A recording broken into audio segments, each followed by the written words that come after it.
Morning. Good morning. Good morning, sir. Good morning, everyone. Good morning. Good morning. Everybody is here? Good morning, sir. Good morning. Good morning, all.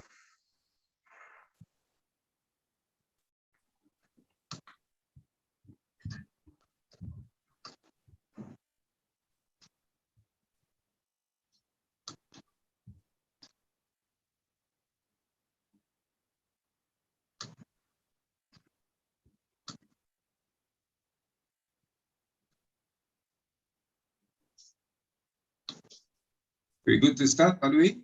Okay. Okay. Good morning, all coaches. Pak Zainal, Mr. Pafir. Today is the third day for our our course. I hope all is in good condition and can follow the course is, until afternoon. So today, as Ms. Ria is cannot attend in this morning because she's going to the church, and Mr. Ria have some work cannot leave. So they are point B to open this course. I hope it's well, it's enjoy to it, Mr. Zainal. Now is according to the schedule. Is now is jump session. Yeah, jump, the vertical and of course in the horizontal. So, Pak Zainal, it's your time, please. Okay, good morning, everybody. I hope everybody is well this morning.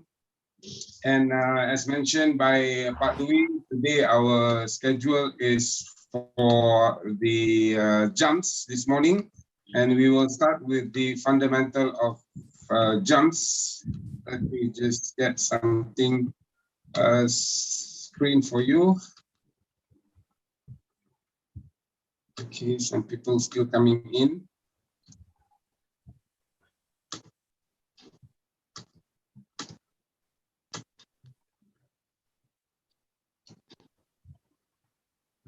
Okay, let me share.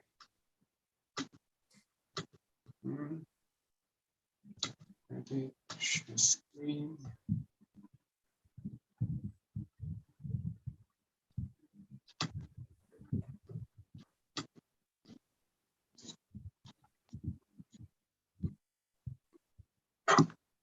Okay, so this morning we'll be looking at the fundamental of jumps. If I can enlarge it. All right, so fundamental of jumps. Who can tell me how many jumps events are there? 4. Anybody? 4 jump event. 4 jump events. Height. Vertical. High jump, High vertical, jump. Yeah. What else? Forward. jump, all, Triple jump. Triple jump. Triple jump. Forward. Pole vault. Yes. Pole Jump. vault. And you have long jump.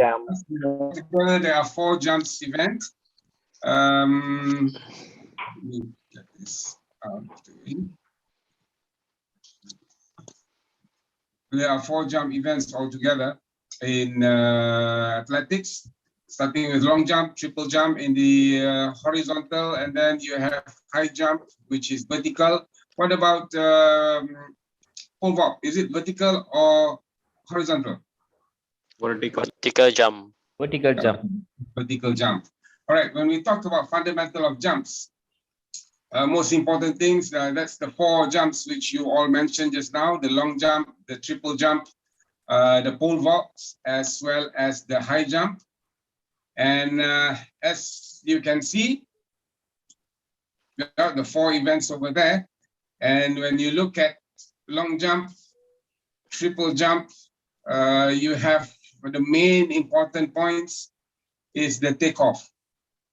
If you look at all these events in the characteristic of all these jumps, one thing they have in common, all the jumps have takeoff. In long jump, for example, you have the takeoff. In triple jump, you have takeoff in the hop, takeoff in the step, you have the takeoff in the jump, and in the high jump, of course, you have the vertical takeoff together with the pole vault.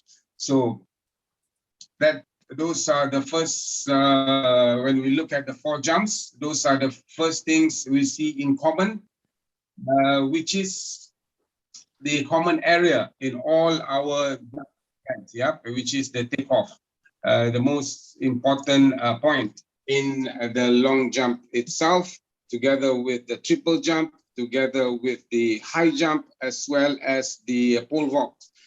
And while we look at the the 4 jumps, they might look very different, but actually they are the same in the sense that the characteristics in the jumps is almost the same. You have the approach run. In all the 4 jumps, they will have the approach run. In all the 4 jumps, you will have the takeoff, and then you will have the landing as well. So in many ways, the jumps events are almost the same. They have common items in them which are almost the same, and is common characteristic among all the 4 jumps event. The aim of the jumps event, of course, for the first aim here is further. What event do you think is the aim further? What type of jumps? Horizontal jump. Yeah, the horizontal jump, of course, has the aim of going further. Further meaning going as far as possible in terms of distance, to get to the furthest distance, the most outward distance. So that is the first aim for horizontal jump. Of course, the first aim is to get further. And then for the vertical jump, the aim is to get higher. So you see in the 2 pictures over there, for the vertical jumps is basically to get higher. Right. So when we look at the long jump and the triple jump, the high jump and the pole vault, of course, there are several characteristics which we need to look at. And the most important one, of course, is in terms of the biomechanical aspect of the jumping event. So as we have already established, the objective of the jumps is, of course, to get to the furthest distance or the highest height of the jump itself. And of course, distance and heights of flights are determining by 3 parameters, 3 factors, which will determine how far you can jump or how high you can jump. So there are 3 actually determining parameters, we call it in biomechanics, which is influencing your jump. So the first one would be velocity at takeoff. So velocity at takeoff, or your speed, your takeoff speed, will also determine the distance in which you are able to jump. The second element, the second parameter, is the angle of takeoff, which is this one. So the speed of takeoff, your velocity at takeoff, your angle of takeoff. And the third one, anybody can guess? What is the third one? The height of the mass. The height of the center of gravity of mass. Okay. Height of takeoff. Okay.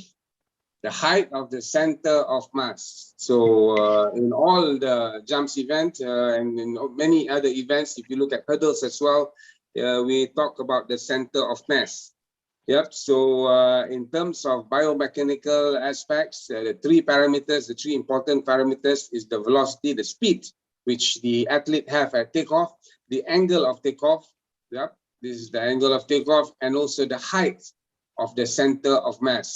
So it is to elevate the center of mass. So this is very important when you train the athlete.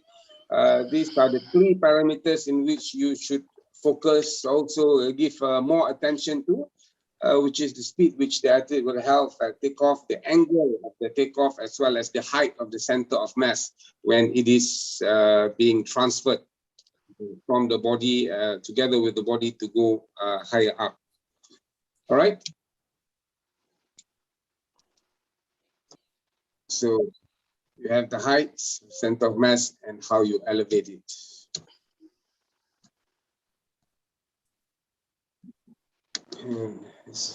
Okay, in the flight phase, if we look at the flight phase in what do you call it, in the jumps event. Just before that, hang on, let me just check something. I can't get up from there. Okay.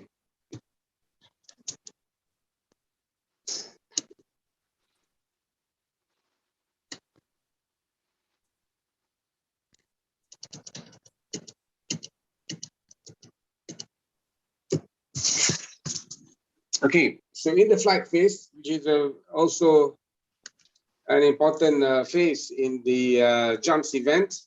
So after takeoff, you know, the determining parameters. Just now we talk about the velocity, speed at takeoff, the height of takeoff, as well as the angle of takeoff, the height of the center of mass.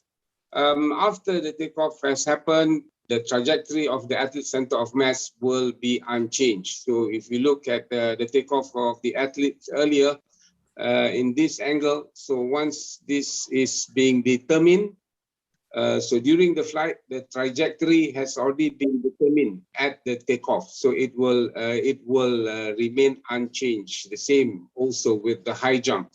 Yeah, the athlete can reposition his or her body around the center of mass, but they cannot do anything to change the flight of the trajectory of the flight and the trajectory of the center of mass. So when we look at the whole structure, so all jumping events can be broken into 4 phases. So I already mentioned earlier about the 4 phases. What are the 4 phases? Approach, takeoff, flight, and landing. Yes. So Landing. when we talk about the jumps event, those are the 4 phases. The approach run, the takeoff, the flight, and also the landing. So it can be broken into 4 phases: approach, the takeoff, flight. So approach run, you have the takeoff, you have the flight, and then you have the landing. So those are the 4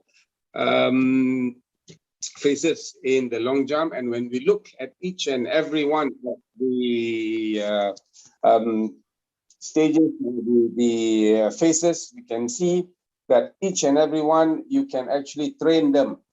You can train the approach run, you can train the takeoff, you can train the flight. We look at the flight just now, we look at the, what do you call it, the trajectory of the center of mass. And then you have the landing. So you can actually train the events in the jumps according to the 4 different phases. So characteristic of a good approach.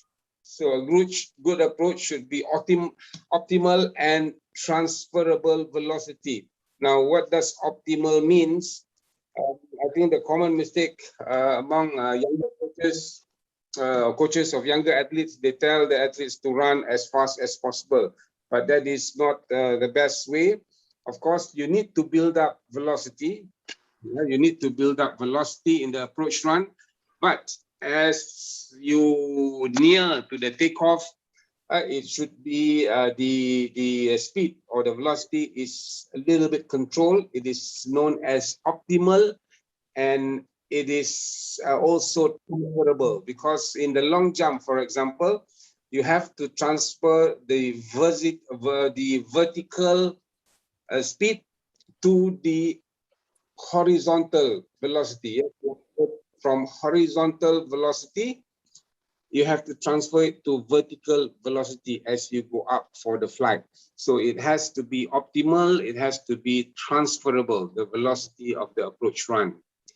And of course, to a huge extent, it also have to be at maximum accuracy. Now, what does maximum accuracy means?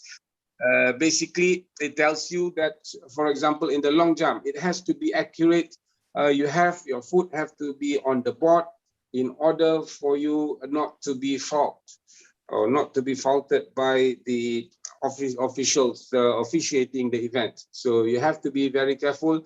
In terms of the run, it has to have maximum accuracy as well, and so that your jump is not faulted. Apart from that, preparation for a powerful and active takeoff. So this is also in relation with the transferable velocity, optimal transferable velocity, because as you reach towards the end of your approach run, you have to be in preparation for a powerful and active takeoff, which comes after the approach run. So you have to take care of that as well. So in the takeoff, that was the approach run. The second phase is, of course, the takeoff phase. Again, just now we mentioned about optimal velocity. We mentioned about transferable velocity. So in the approach run, you are building up on the horizontal speed, the horizontal velocity. So at takeoff, you have to transfer that horizontal velocity into vertical velocity, and sometimes the speed is low, velocity is lost when you in this process of transferring the speed. So from a vertical, you are going to from a horizontal, you're going to a vertical approach. The same with the high jump as well, and the pole vault. Yeah, you carry the velocity, the speed with you as you approach, as you run in the approach run. But you have to be careful, because at the end of it, you will have the takeoff, and at the takeoff, you have to transfer the speed, and it has to you have to limit the amount of velocity which is lost during that transfer between the horizontal and the vertical. Position is tall. If you look at this athlete in the picture, she is fully extended. The body is tall. The center of mass is higher if as compared to when she is running. So it is in a tall position, pulling foot strike. We can't see in this picture, but we will look at it slightly later. Foot strike is active. Down and active, knee of the free leg is punched through. You can see here, the free leg is being punched through the air to help the lift. Hip, knee, ankle joints fully extended. Yeah. If you look at the position, it is fully extended, and the body is tall as well. So if you look at the athlete, she is not looking down. Some of the common mistakes, if we look at younger athletes, they will be looking at the board, because they are also very conscious that they don't want to make the fault by probably stepping over the board. So what they do is they tend to look down at the board during the takeoff, and that would reduce a little bit of the velocity which they have built in the approach run. So over here, when we talk about the takeoff, important point to look at, these are the important characteristics. It has to be in a tall position, pulling foot strike, knee of the free leg is punched, hip, knee, ankle joint have to be fully extended. But also you have to remember that when we are coaching younger children, you don't highlight all the mistakes at one time. So when the athlete does the run up and the approach, you notice mistakes in all these characteristics. The athlete is not in a tall position. The athlete is looking down at the board. The athlete's hip, knee, ankle joint is not fully extended. The knee of the free leg is not punched through. And then you go to the athlete and you tell them, oh, you are not doing this. So you have to be careful that with young athletes, you have to focus with them on most probably only one or two mistakes which they have made, so that they can focus on what is the most glaring mistake which they have made. So, for example, if we look at this characteristic, they are wrong in all of the characteristic. then you can't tell them to correct all of this at one time. Yeah, so maybe you focus on one. Maybe you focus most probably on the hip, knee, ankle joint. For example, you tell them, okay, this is what I want you to do next. What you have done is your hip, ankle, knee joint is not fully extended at takeoff. So for the next one, what I want you to do is to try and focus on the hip, knee, ankle joint. So it's much easier for the athletes to adapt. Yeah, remember the 5 principles in coaching. If you look at the book by Peter Thompson, if you look at the book, you can see that the 5 principles when you are coaching young athletes is not to give too many feedbacks at any one time and allow them to focus on 1 or 2 mistakes which they have made.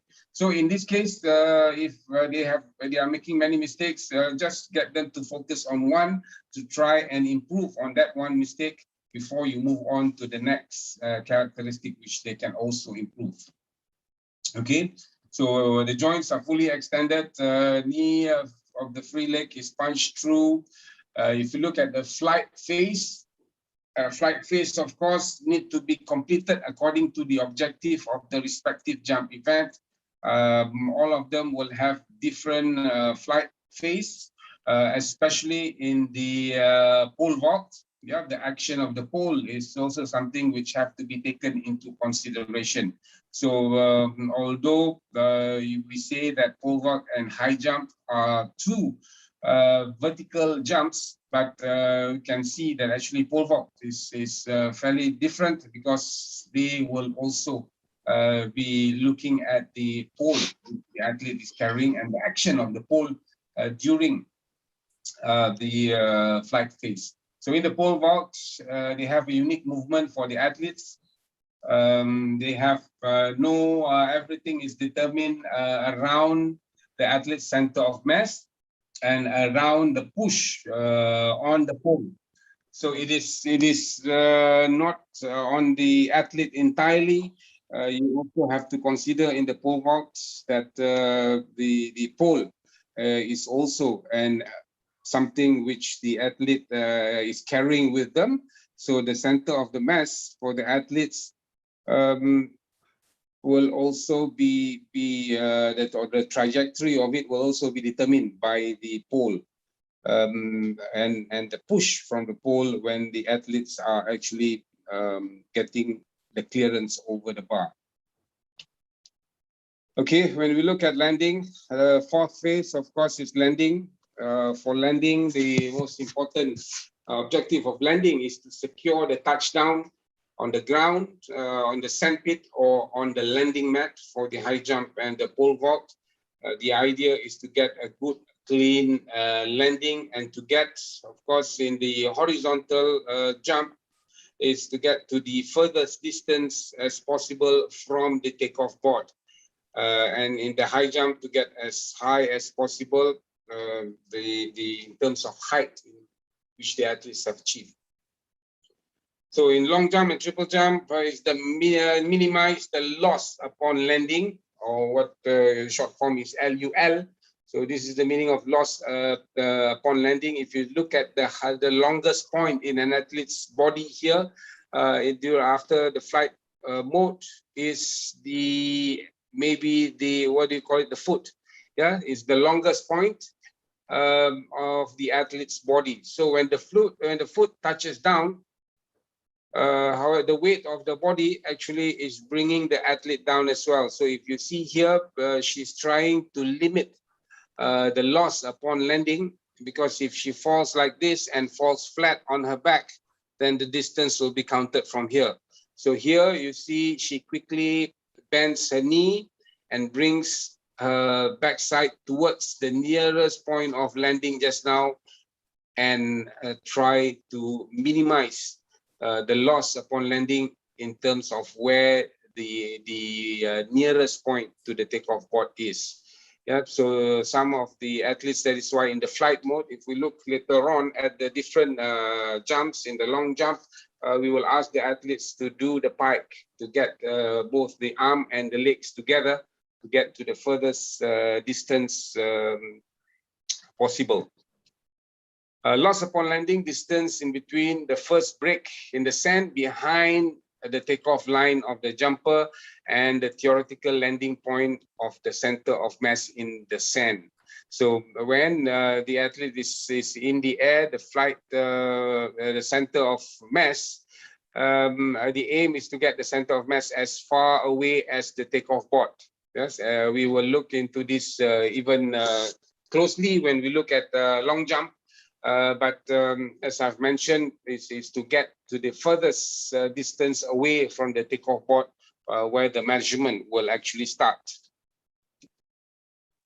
So when we are teaching jumping techniques to the children, to the athletes, we can use the chaining mode or the chaining method for the long jump, the high jump, and the pole vault. And then the shaping mode for the triple jump. Okay, who can tell me what is chaining mode? Anybody can tell me what is chaining mode? Chaining method, we can teach a technique by part. Okay, can I just get your name, sir? Deepak Kumar from India. Deepak. Okay, Deepak, thank you.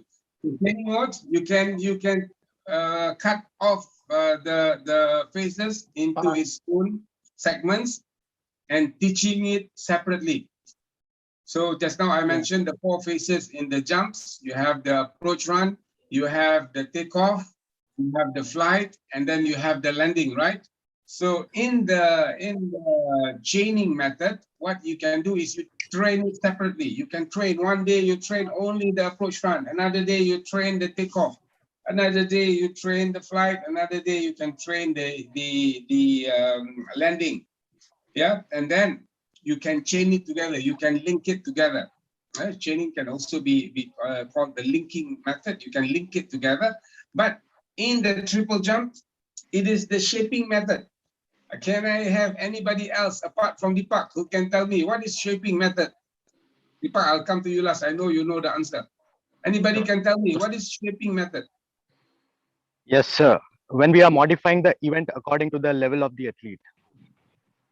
So, for example, in triple jump, we are making some grids so that the younger athletes can do the triple jump. Okay, that's good. Anybody else? So it is a complex method. It gradually shape this event. Okay. Any ladies? You are all very quiet. Only the men are answering.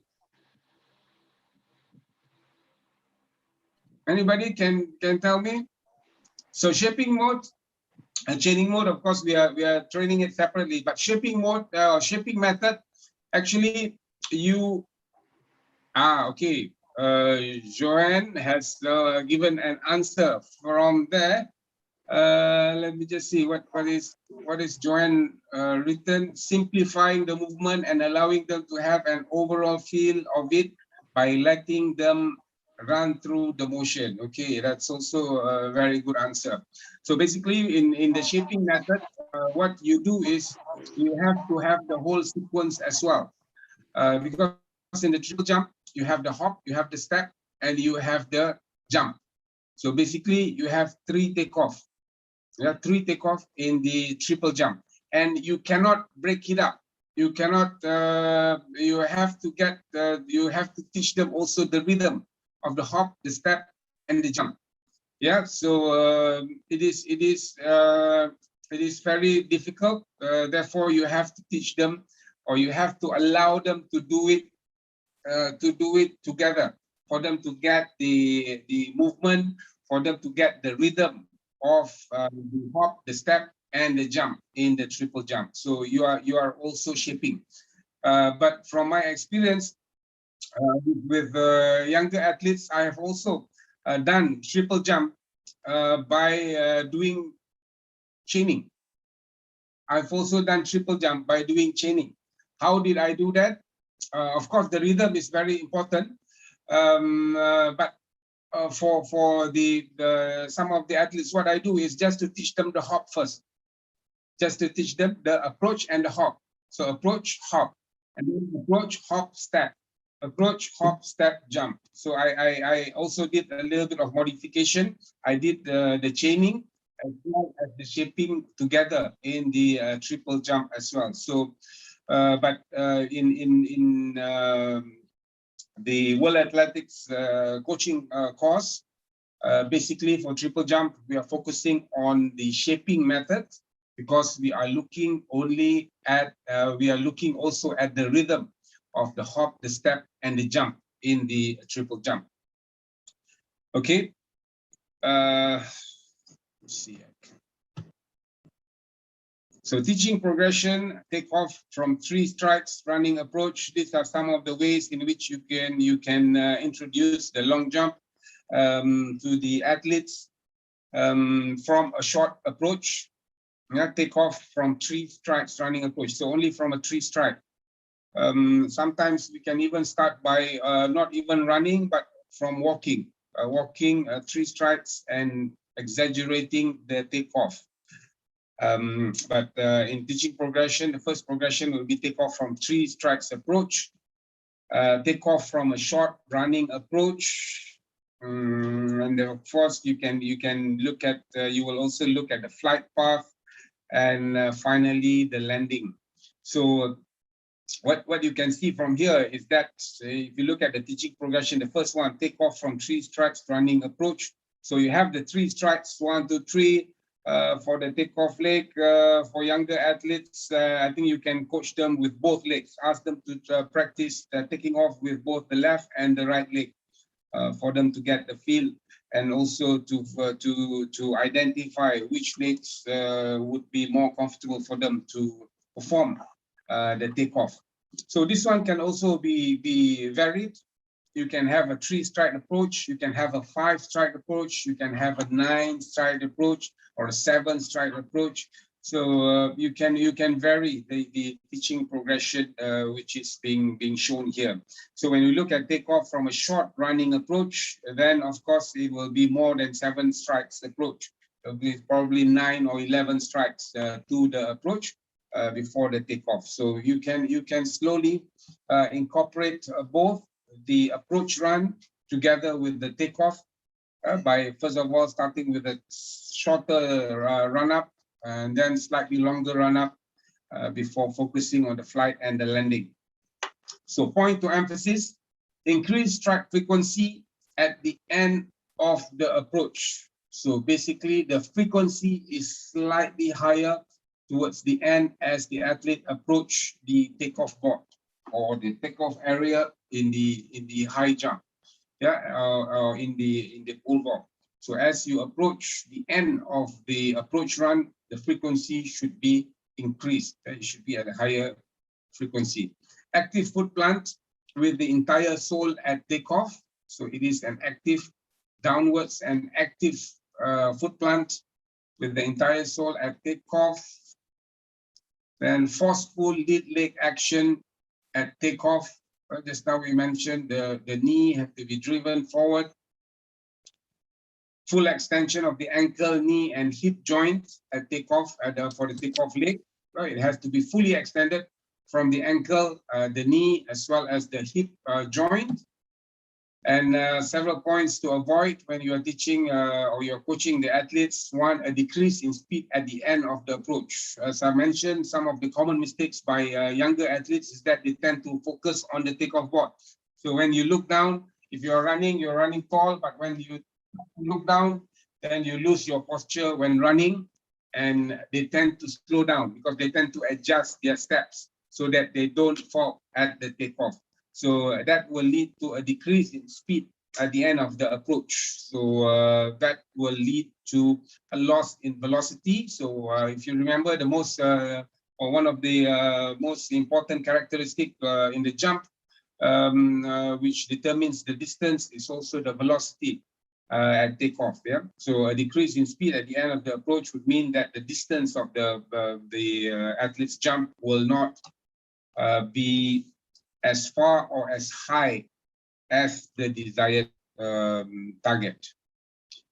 Then lowering of the center of mass in preparation for takeoff. So the athletes will, when they are running towards the end, they will lower the center of mass in preparation for takeoff. We will look at that further and the impact on why the lowering of the center of mass happens and how it can help in the takeoff. So we will look at that later on when we look at long jump as well as high jump. Bracing step with heel contact at takeoff. So that is also points which we should look at for the athletes to avoid. This will lead, if you look at this, a bracing step with heel contact at takeoff. When you have heel contact, then the time which is spent on the ground is slightly longer. Therefore, speed is also lost when the contact is too long. Remember yesterday when we talked about middle and long distance, we talked about sprints events, mainly landing with the ball of the foot. For the middle and long, it tends to land from the middle to the ball of the foot. So here, when you have contact with the heel, then it will take a longer time on the ground and you will tend to lose velocity as well on the ground.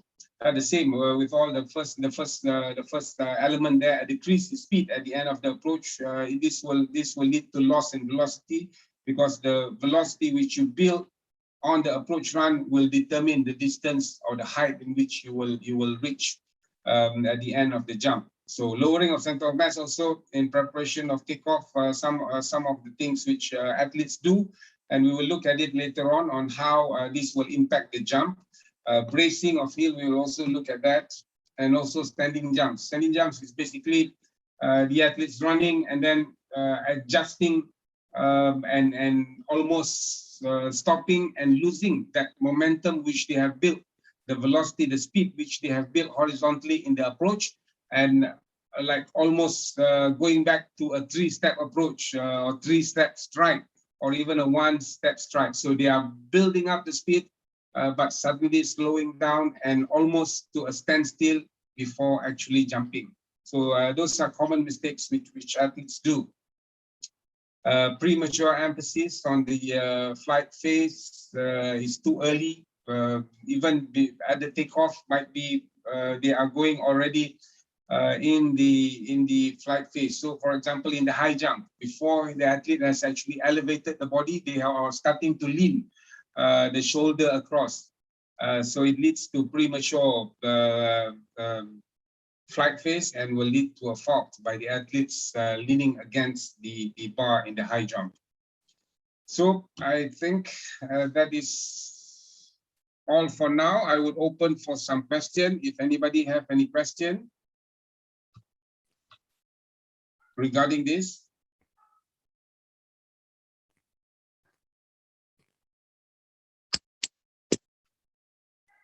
If you look at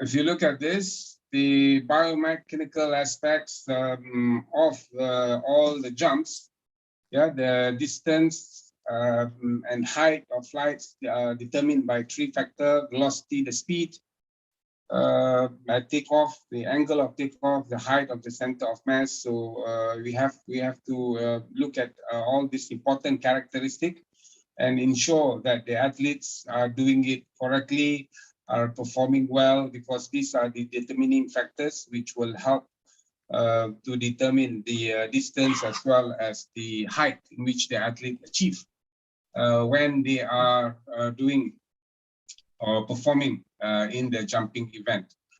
You also look at points which they should emphasize on. Increasing the strike frequency towards the end of the approach run, active foot plant of the entire sole at takeoff, forceful lead leg action at takeoff. If you look at takeoff, let me see. If you look at the takeoff, yeah, the characteristic of a good takeoff, transferable velocity. You're changing from the horizontal to the vertical position, tall position, pulling foot, striking down. Knee of the free leg is punched through. If you compare that to this forceful lead leg action at takeoff, so you punch through at takeoff, and the hip, knee joint, ankle joint are fully extended. So those are the important points at takeoff. Of course, the example here is in the long jump. But if you look in the other jumping event as well, the characteristic would be the same. That tall position, pulling foot strike down, knee punch through, hip, knee, ankle joint are fully extended. Yeah, fully extended. All right, I open for any questions.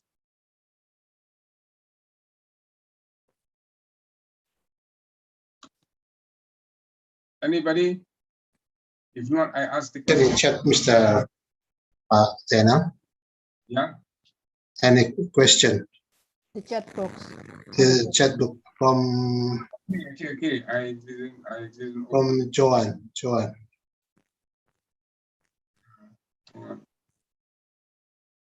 Simply the movement and allowing them to have an overall feel of it by letting them run through the motion. One is just now the shaping. She answer for shaping. That was her answer when we were doing, when I was asking the question, the difference between cleaning and shaping. So she wrote down that answer, right? Yes. Simplifying the movement and allowing them to have the overall feel of it by letting them run through the motion. So the rhythm of the hop, step, jump is what we are trying to teach in the triple jump, which is why we do the shaping in the triple jump. If we use a maximum speed on the approach in long jump, what will happen? Okay, this is from Malahito. Malahito. Malahito. If you use a maximum speed at on the approach run in the long jump, you will sometimes tend to overstep because the long jump approach is not 100 meter. It's not 40 meter. The long jump approach for a young athlete might just be 15 or 16 or 17 meters. Yeah, if you look at running, if you look at sprints event from the crouch start to the acceleration phase, to the acceleration phase before the athlete reach the maximum peak. So acceleration phase is maybe about 20 meter, 30 meter. So that is when the athletes are building up speed. So if you ask them to go maximum standing start, they are only in the phase of building up the speed, building up the maximum speed to reach the maximum speed. So when they are building that up, so the speed is building up, and at the end suddenly you want to stop, then you would not be able to control that takeoff, the transfer of the speed from the horizontal, which you have accumulated, to the vertical aspect, and you might not be able to control the takeoff. Yeah, that is why in the long jump as well as in the triple jump, you have to reach the optimal controllable speed. So you are building up, but you're controlling it towards the end. And if you look at the, let me just show you the slide on the characteristic. Okay, I'm not sharing. Let me just share.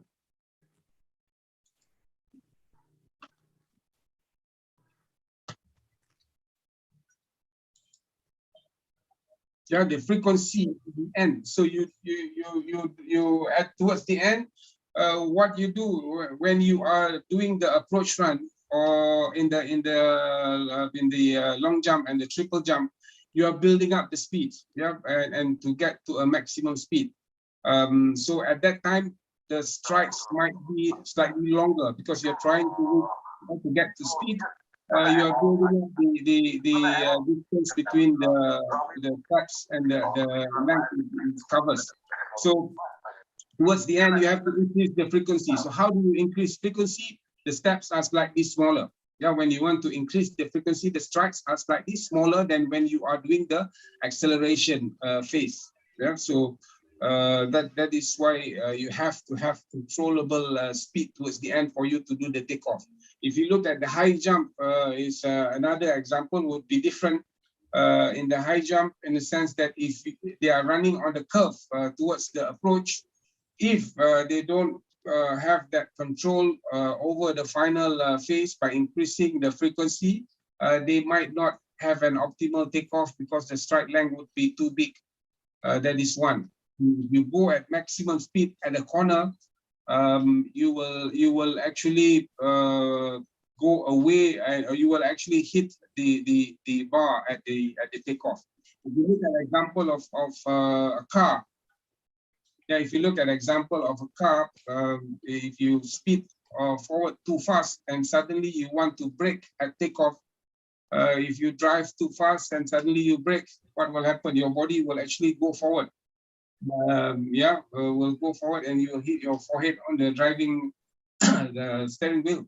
But if you are controlling the speed, then you can control what happened when you want to do the takeoff, or when you want to do the braking and transfer that speed from the what you call it, horizontal to the vertical part of the speed. Okay, just very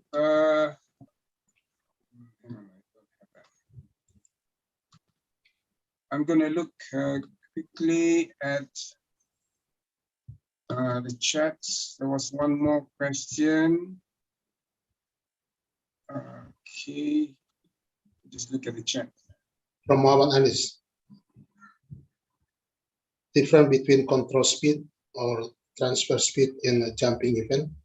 Jumper use control speed or maximum speed. Transfer speed in a jumping event. Jumper use control speed or maximum speed, then transfer. Okay, that is also very important. Let me just stop share because I can't see. I'm having two devices here. So what is the difference between control speed or transfer speed in the jumps event? Jumper use control speed or maximum speed, then transfer. So basically, what happens in the horizontal jump, for example, sorry, in the vertical, in the horizontal jump, is that, you know, when you have the approach run, it is to build the velocity, So this velocity at the approach run will actually then determine the distance, and the velocity at takeoff will actually determine the distance of the jump. Yeah, so it is very important that when the athletes have the approach run, that they reach that maximum controllable speed towards the end by increasing the frequency, and then transferring that vertical velocity which they have built into horizontal velocity for the flight mode, and to get the trajectory distance. So earlier I mentioned about the three, if you look at the fundamentals, the three main characteristics which will determine three biomechanical aspects which will determine how far the athletes or how high the athletes will actually jump. So here we look at the vertical at velocity at takeoff. So the speed at takeoff, the angle of the takeoff, and the height of the center of mass. These are the three determining factors which will actually determine the distance in which the athletes will actually jump in the long jump, for example. So how do they gain vertical, how do they gain this velocity at takeoff? They gain the velocity from the approach run. So all the running from the standing start, they run and run and run. So they are building up the speed. Yeah, it is known as the horizontal speed. And here, what we meant by velocity at takeoff is how they transfer then that speed from the horizontal to the vertical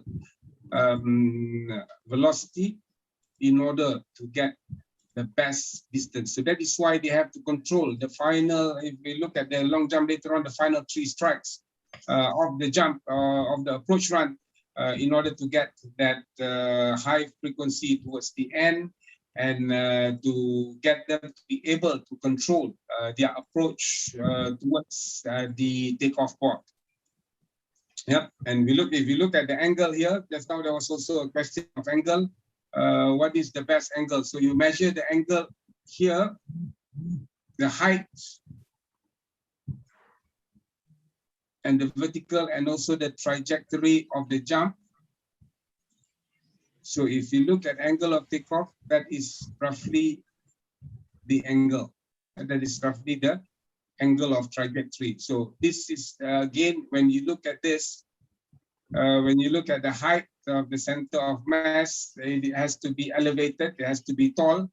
But if you look at the body is almost tall. So if you compare it with the leg which is driven, it is, or the free leg, if you look at this, it is almost 90 degrees here. But from here up to here, the trajectory of takeoff is about 45 degrees. Hello, let me add something. Yeah. Yeah, because the jumping event is like we do the interlinks between the cyclic and acyclic movement. So running is a cyclic movement, and takeoff is the acyclic movement. So sometimes it's too fast, sometimes you run too fast. The interlink between the cyclic to the acyclic movement is doesn't make cannot make well, cannot link is that's good. That's why the optimal speed is the best one to do the interlinks between the cyclic and acyclic movement. It doesn't matter if your athletes can do maximum speed and can transfer to the acyclic movement, but mostly they can't. Okay.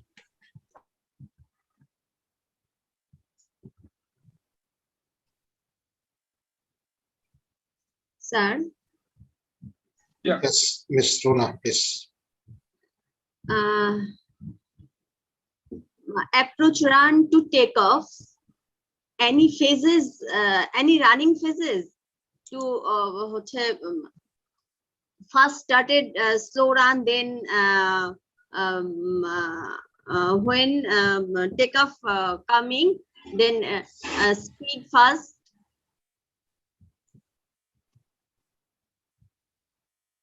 Approach to take off. Any phases to running? Approach to take off. When a player start to approach, Okay. approach to take off. All A right. player same running, same speed, or some phases, first slow run, then fast run. Okay. If you look normally in a long jump competition, Long jump or triple jump. yeah, or in the triple jump competition, you know, sometimes the athlete, before they compete, they ask the crowd to clap with them. Clap. Yes. Clap. Clap. Clap. So from slow, it goes fast, and towards the end, it's the frequency is increasing. The frequency is increasing. So from low at the start, So gradually, approaching. Gradually increasing. So the final gradually frequency which is increases. slightly higher. Yeah. So from slow, because the athletes will be from a standing start, so they are building up on the velocity, and as they approach, they have to increase the velocity, the frequency, to get as Ekawit mentioned also the cyclic and acyclic reaction. Okay. Okay, thank you, sir. Okay. Still a question, Mr. General, Pak General? Yeah. Okay. It's from Malahito. Is you have answer or not? How do you teach the penultimate stride or set up for the takeoff of for long jump or of high school age? How do you increase the distance of the second phase of triple jumps? Okay, if we look at the first question, first of all, on the to teach the penultimate stride and setup of the takeoff leg for long jumpers of high school age. Okay, so if you look at the teaching progression, which was shown in the slide just now, in terms of teaching progression, let me just share it again to you.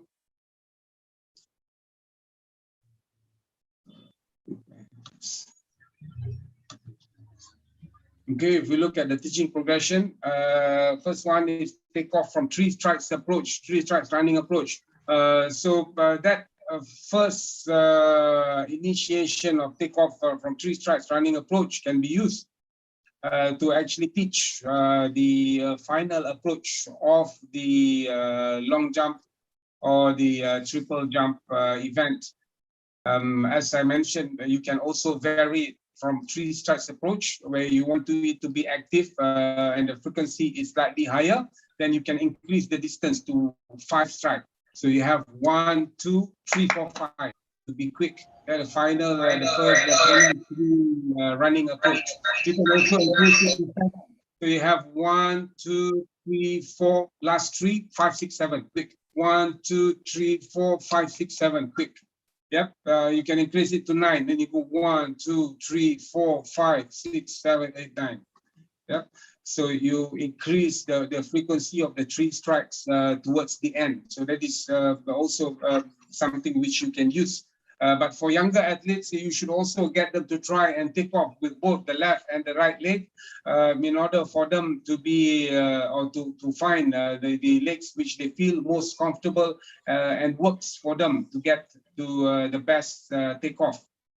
For the triple jump, of course, you have the hop, the step, and the jump.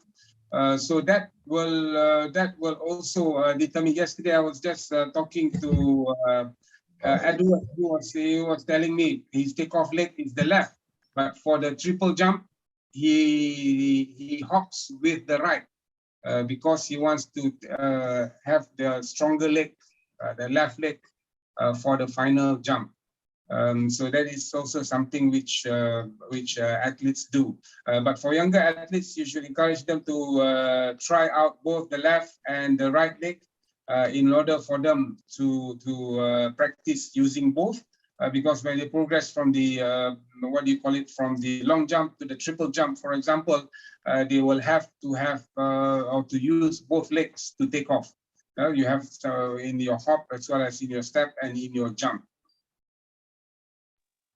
Still have 2 more questions. Pak Zainal, Oh. can I just add one more? Yes, sir. Sure, Yeah. Okay, I think in line with what Pak Zainal have said and Mr. Akawit have said, I think it's also important as coaches, you need to improvise teaching aids.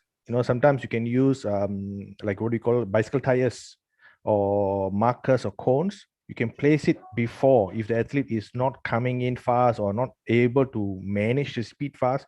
You use these teaching aids to help them to give the idea, okay, what is required. So always remember, you go back and find what are the teaching aids you can give or improvise, and then you slowly remove the teaching aids so that the technique becomes a little bit more stable without reference. So I think that is very important. The directions of Pak Zainal and Pak Akawit have given is to give the idea. And then as coaches, we now have the challenge to see, look, how can we build this into the athlete? This is the concept, this is the idea. How else can we use our training aids to help ourselves? Ken? Okay. Thank you, Pak Fira. We have 2 questions. I think last question, yeah. 2 from Deepak Kumar. Pak Dwi, ada 2 lagi dari Malahito sepertinya di atas. Yeah. There are another 2 questions from Yes. Marvin. No, Actually, previously. So can I read it? This is from Melvin. If I use maximum speed on the approach and long jump, what will happen? That's the first, and then the second is, how can I develop maximum accuracy? Is there a specific training wherein I can improve that? Okay, that's from Marvin.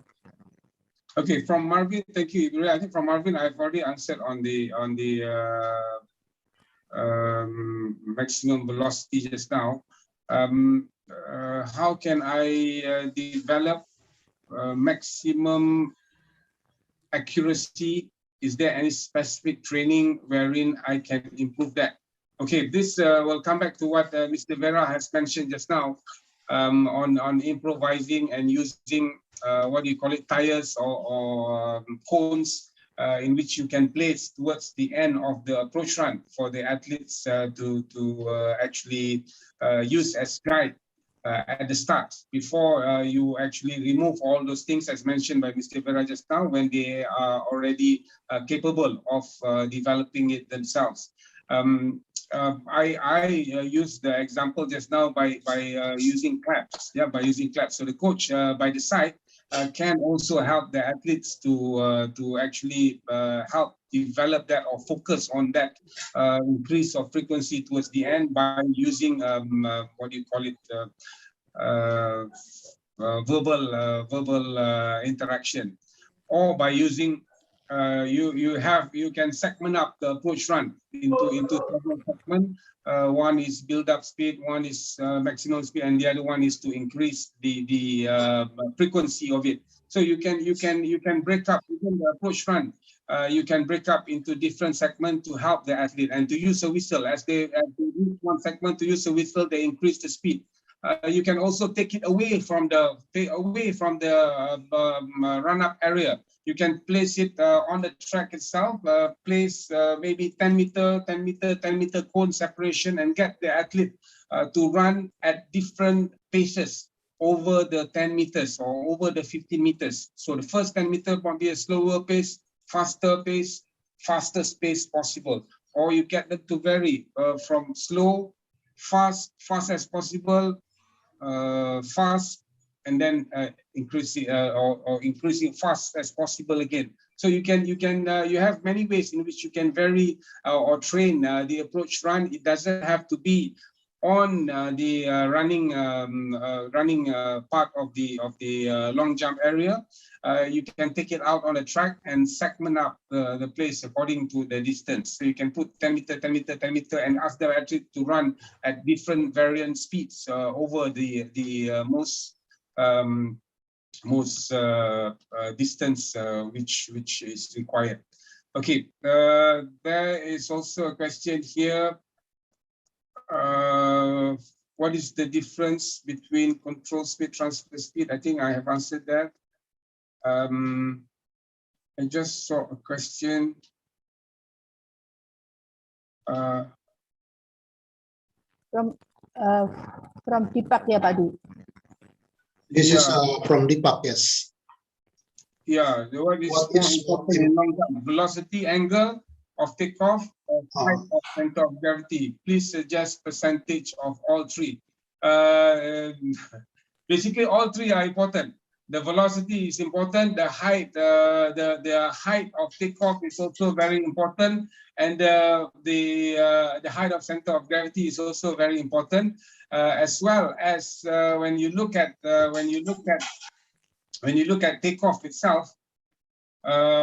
The angle of takeoff is also very important. So if you look at all these three determining factors in the biomechanics, all the three parameters are equally important. There is no point having a good speed, but you are not increasing the height of the center of mass, or the angle of takeoff is not very good. It will also affect your jump.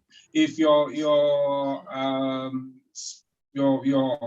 of course, angle is not good, again, it will also impact.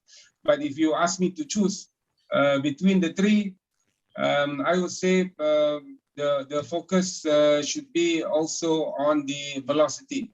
The velocity is important for me because that velocity will also determine, because the speed will actually determine, the velocity will determine the distance of the jump itself.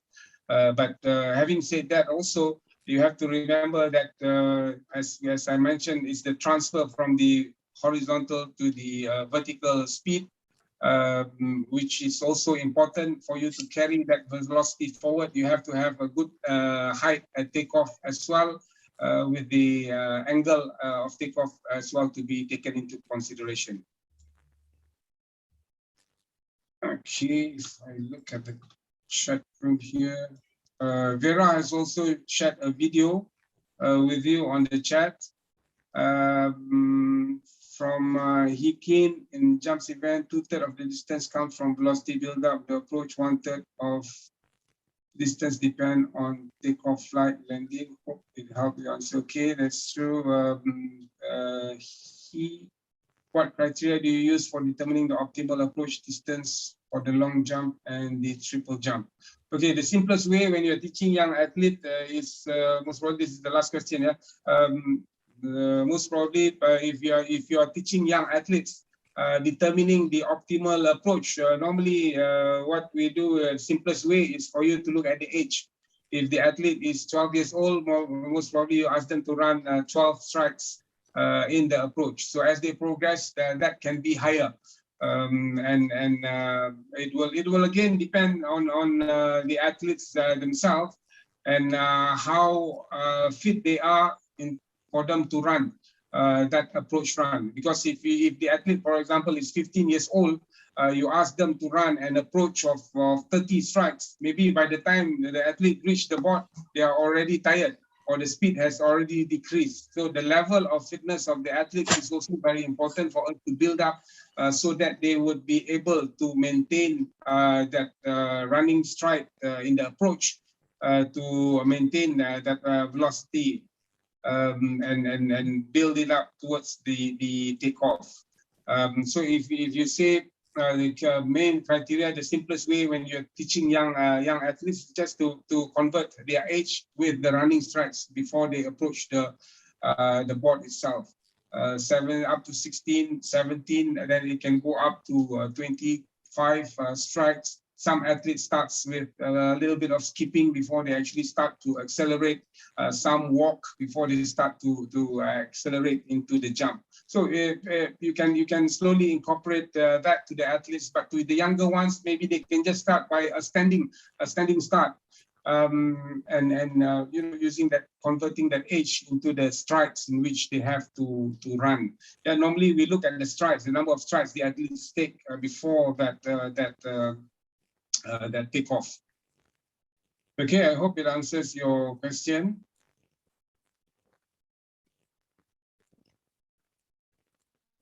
Padwi?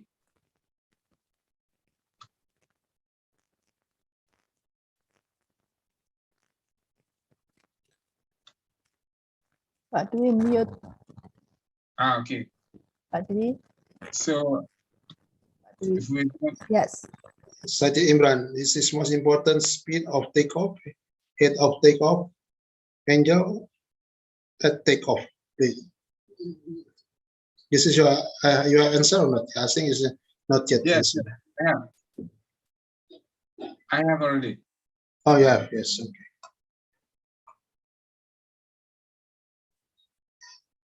So, okay, maybe we'll take a break and we come back. Yes.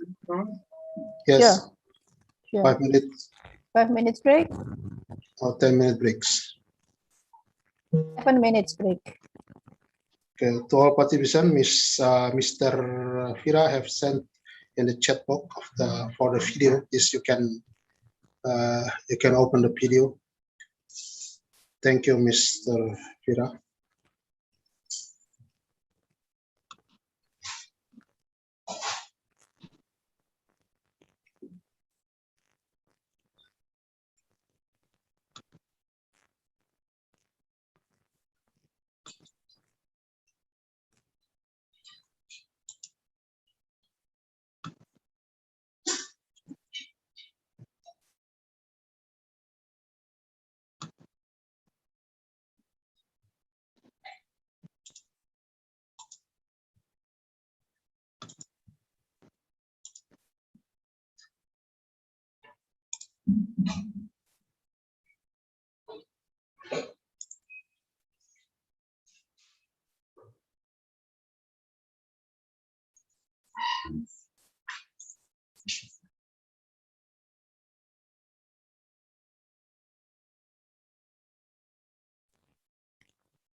Hello, Miss. Hello. Hello, Mr. Hello, Miss. Anuradha. I'm Anuradha in Sri Lanka. Hello, Mr. Anuradha. Yeah, Miss, I have not in 100 sprinting group. I not in the group in the horizontal jump group. Yeah. I know. That's why I already mentioned also that some participant should be moved to another group to make balance, because some groups only consist of 2 persons. So that's Yeah. why we moved. Okay, We okay. moved some of you to Okay. other group to make it balance. Okay, okay. Thank you, ma'am. Thank you, ma'am. Hi, Ma'am Rona. You know, that is very Sorry good for that. because you are the expert in speed training. You can help a lot for the jump group.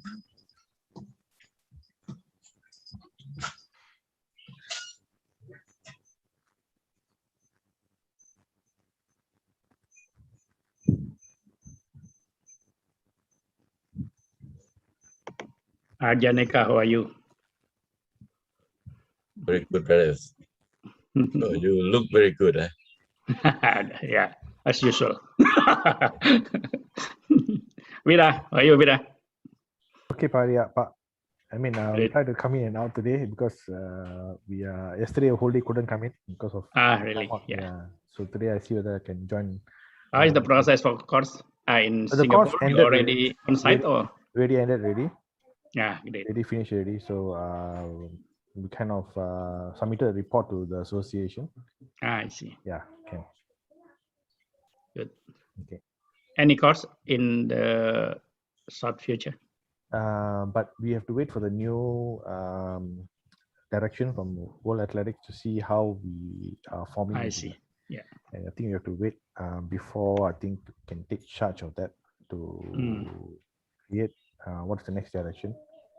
Because if not, then we don't want to start and then we are lost in between with the new criteria that we discussed the day. Yeah. Good. Let's see. Vera, anything you think about the biomechanics course? Maybe you can do it Pak Anang or something like that. For this year? Yeah, or this year or next year. Okay, can. I'll get in touch. Please think about that. Think about that, because I think we need to observe the technical movement, components, component athletic with our simple tools or simple application. So the base is to make use of the application in the mobile phone. So coach is not only used for WhatsApp or for, but it can be also for training. Yeah, I think that will be a little bit more useful. I don't know whether we agree. It could be more on online basis, or not online, face to face, because sometimes the explanation and all that will be better, and then maybe the group can be a little bit more smaller. Okay. We can we can discuss on this, how we want to create these courses in small pockets.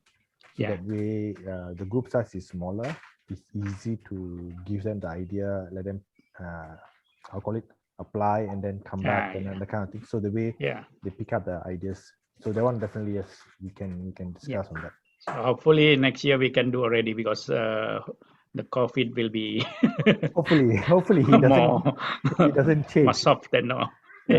We have kind of now have a situation at the moment, so we are going through I wouldn't call it a third wave, but a semi lockdown again, because something popped up again. So Sambiloto. Sambiloto. I will. So Arthur, there you have the thing already. It's not from my word. This is from the research. Yeah, paniculata. Paniculata. It's helped a lot, especially in the first phase of the COVID. And from 264, only one get lung inflammation. Those are Sambiloto? Sambiloto, yes. Ria, you don't know, Mr. Ria, not informed you. Sambiloto. But please do not use for protection. If used for protection, is you use very small dose, maybe just 1 tablet a day. But if you have the COVID case, COVID infected, you have to take 3 to 4 tablet. 3 to 4 capsule 4 times a day, but only 5 days, and the COVID, the virus is gone. Disappear. This is in case of you get it early in the early phase, but it's heavy already. It's very difficult. But we at home drink or every day, only one small dose of Capsule. no wine. The portion is only a glass of wine. That's okay. wine every day. That's okay. And the one of the best is the rabbit drinks. Maria buy me last time. Ginger, grass, lemongrass, so many things inside. Yeah. Yeah, this is just for supplement. It's not protected any. The Sambiloto is more protected, right? And this is we have now our government is already pronounced we can use the Sambiloto to kill the curve. What is the name in Thailand? Fatalajon. Fatalajon, yes. Fatalajon. So it is only for medicine, yeah, not for preventive. Because I use it as preventive. Yeah, preventive. It's nature. Yeah. Okay. So it's okay then. I drink every day. Yes, okay. Because you can use 2 things. First, you can take from the leaf. Yeah. And the second one, they get some nutrients, some chemical from the leaf. Yeah. But from nature is better. We boil the leaf and then put it on the butter and put it on the refrigerator. So every day we just one cup, small. Just one cup of the. Okay, good. But to continue drinking is not good, because it's Sambiloto in Thai traditional medicine. Sambiloto is too cool. It's will cool the body too much, and if you drink Sambiloto, you have to drink ginger. I have this. Yeah, you have to drink ginger. Both are balanced. Ginger is hot, and the Sambiloto is cool. So it's make balance. This is the official promotion, Yeah. This is the multi-level promotion. This is from the research of the Thailand University. And this is to protect you from the COVID. Okay, I think time is up. Pak Dwi. Yes, time is Call up. Mr. Abbas. Pak Abbas, Pak Zainal. Pak Zainal, are you there? Sorry, yes. Yes. Okay, we can start. Can start about Sambiloto, okay? Sambiloto finish. Okay, Pak Zainal, it's your time for present your next. All right, so welcome back. So earlier we have spoken on fundamentals of jump. Can you hear me, by the way? Yes. Okay. We spoke on the fundamental of jumps, and also we have looked at several of the characteristics of all the 4 jumps. Let's now look at each and every one of the jump personally, one by one. I think Mr. Vera earlier told you some of the video. Let me see if I can share. This is just an example to very quickly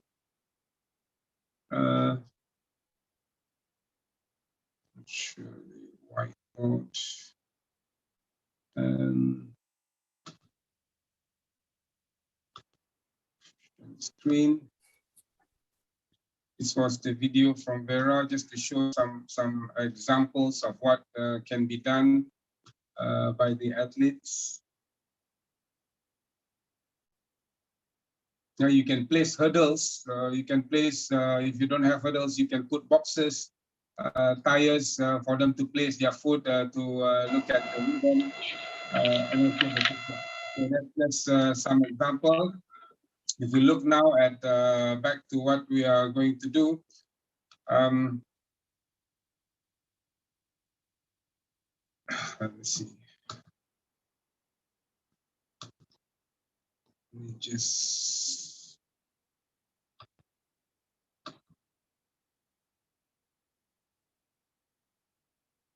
Okay, trying to share with you.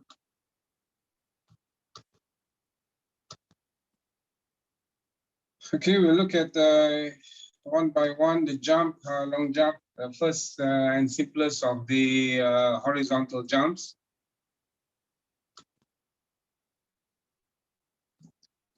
Of course, we look at the whole sequence. As we mentioned, there are 4 phases in the jumps. You have the approach, you have the takeoff, you have the flight, and you have the landing. So looking at the whole sequence, the long jump divided into the 4 phases as in all the jumps, except for triple jump where you have several takeoffs. But in the other jumps, in the high jump and in the pole vault, you only have 1 approach and 1 takeoff. So for long jump, the 4 phases there. In the approach phase, the jumper accelerates to maximum transferable speed. So the acceleration phase is also very important, and they will continue to build on that speed to a speed which is maximum and transferable speed. In the takeoff phase, the jumper generates vertical velocity and minimize the loss of horizontal speed. Yeah, because at the takeoff, the contact to the ground is slightly longer than when the athlete is actually running. So that will lead to a little bit of loss between the speed. So at the takeoff phase, the jumper will actually generate vertical velocity and try to minimize the loss of the horizontal velocity in the process. So when we look at the whole sequence again, in the flight phase, the jumper prepares for landing. 3 different techniques can be used: the sail technique, the hang technique, and the hitch kick technique. So there are 3 techniques altogether which are commonly used everywhere. And you can actually teach, or you can coach the athletes to try out all the 3 different techniques when they are younger, and for them to choose the most suitable one. And finally, you have the landing phase, where the jumper maximizes the potential distance of the flight path and try to minimize the loss upon landing. So if you look at this diagram at the top, this is the first contact to the ground of the athletes after the flight. So to try and minimize the loss upon landing, what happens, as I mentioned earlier, the athletes will actually bend their knee very quickly and just sweep to the side in order for the landing area to be as close as possible to where the feet actually landed, or the heel actually landed onto the sand. So to try and minimize that loss upon landing in the final contact. You can see it in the picture as well, where the foot actually lands and the athletes trying to minimize that loss upon landing. Right, in the approach phase, the objective of the approach phase, of course, is to achieve maximum transferable speed. You start by accelerating. Normally for young athletes, we tell them to start from a standing start. Okay, then with 0 velocity, they start to build up on that speed and to try and run as fast as possible to build up. And the technical approach, just now we mentioned, somebody asked the question, what is the best distance for an athlete? Approach can vary from 3 starts for beginners. I mentioned the easiest way would be to change the age. If somebody is 12, then most probably to run a 12 strike approach run. So here can vary from 10 strikes for beginners to more than 20 strikes for top class jumpers. So it depends. Some will have about 25 meters and they will build up. Some will have 30 meters and they will build up by walking before they actually run and start that approach run. Running techniques is similar to sprinting. So I mentioned just now about the acceleration phase in the 100-meter race. So it is almost the same, but the only thing is that the athlete is starting from a standing position.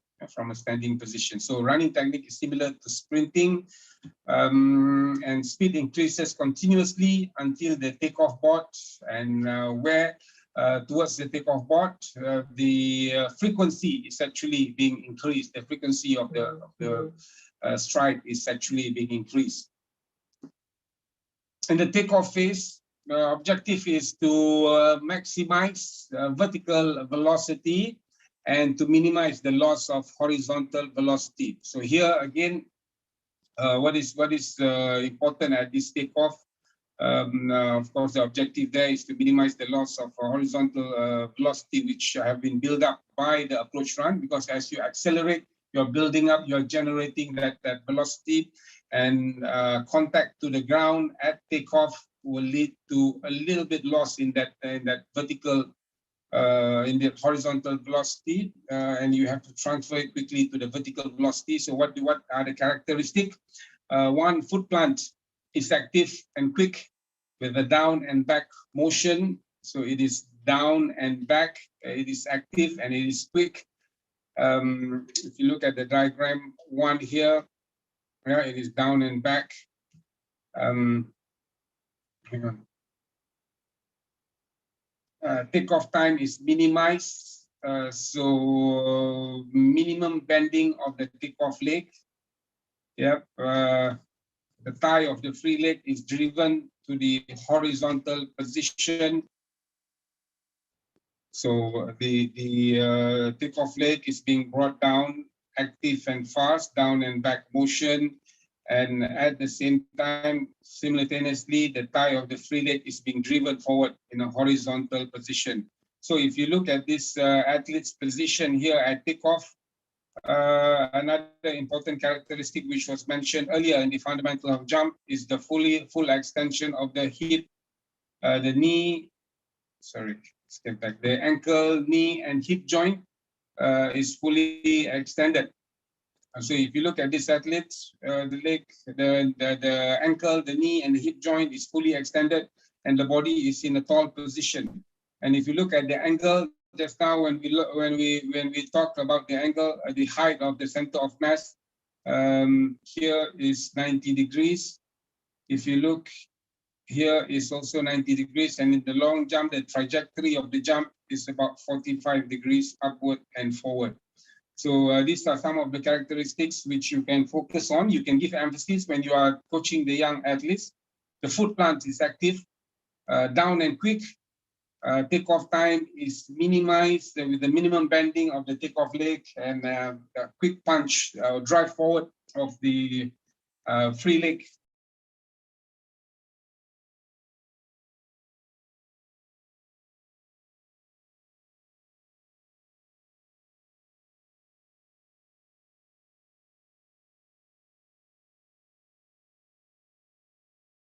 Then you unmute.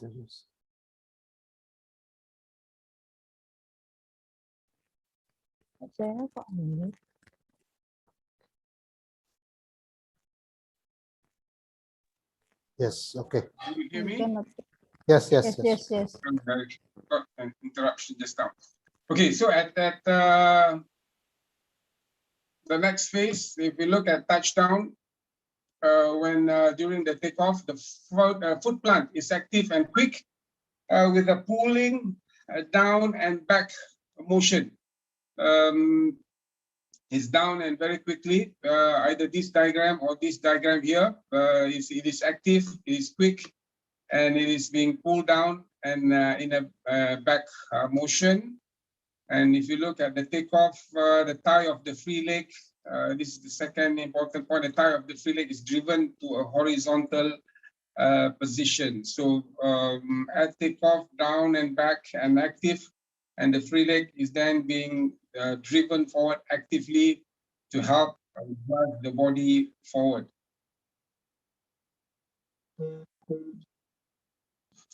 You look at the next one will be the flight phase. Of course, just now we mentioned there are several techniques which can be used. The first of which is the sail technique. The sail technique is basically to maintain or to freeze the actual takeoff action. So the athlete freezes his takeoff action, and that leads to the sail technique. So to prepare for an efficient landing, most of the flight objectives are the same, which is to prepare for an efficient landing. So here at takeoff, this is again, we look at the takeoff slide with the ankle, the knee, and the hip fully extended, and the free leg is being driven forward. So what the athlete does is actually he just freezes that body position as he brings it in the flight mode before pushing the legs forward for the landing position. So if you look at the technical characteristic, the free leg is held in the takeoff position. Yeah, it is in the takeoff position. The trunk remains upright and vertical. The body is almost straight. Yeah? It is upright, similar to the position at takeoff.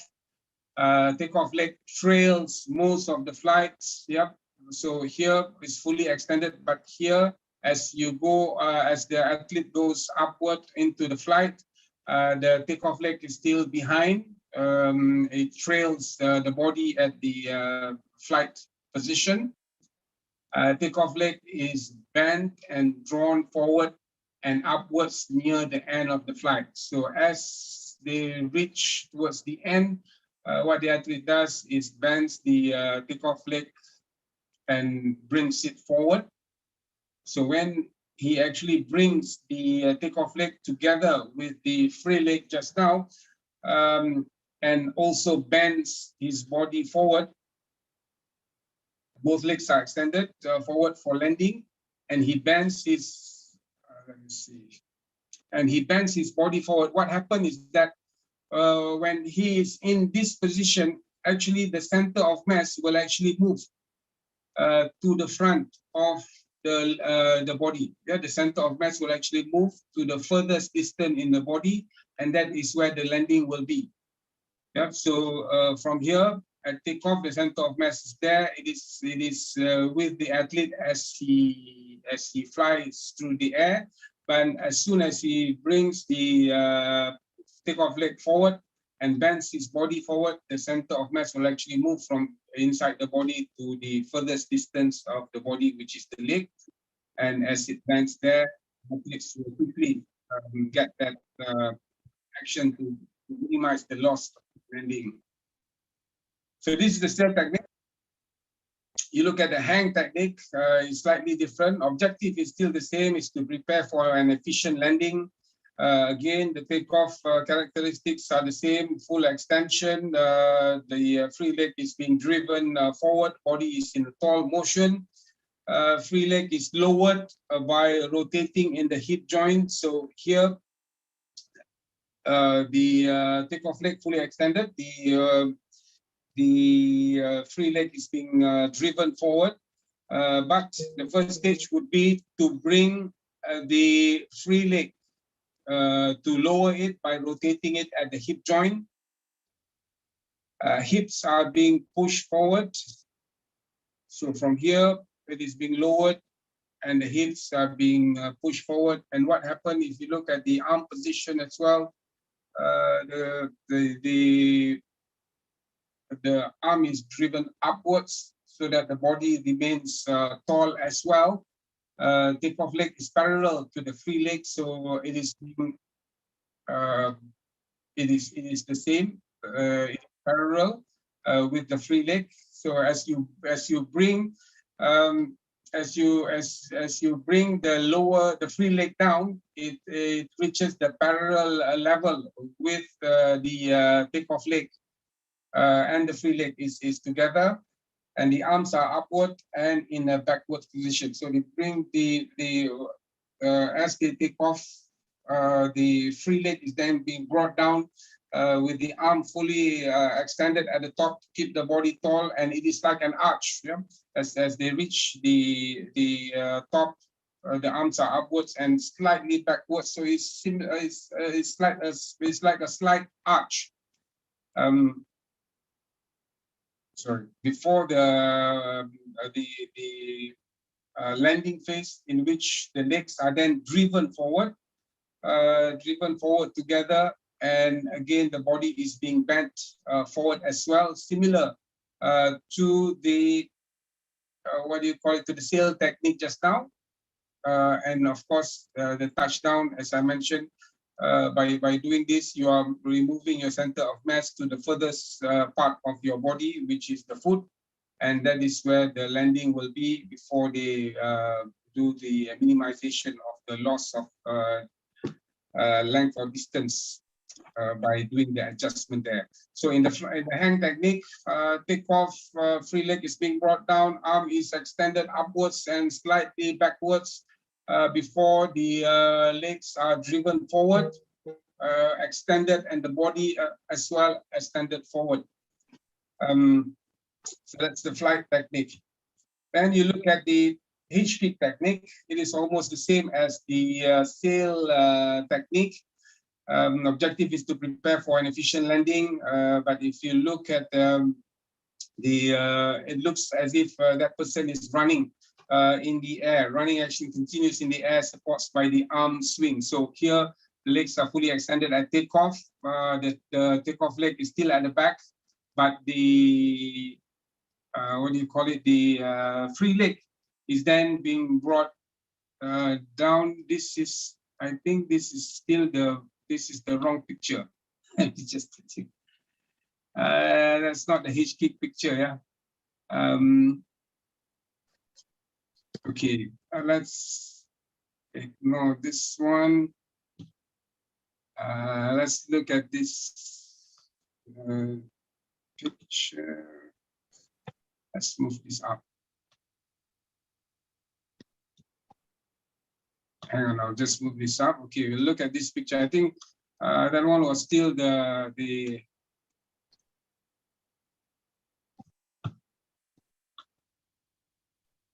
sail technique. Right. So if we look at the hitch kick technique, it is similar to a running motion in the air. So if we look at the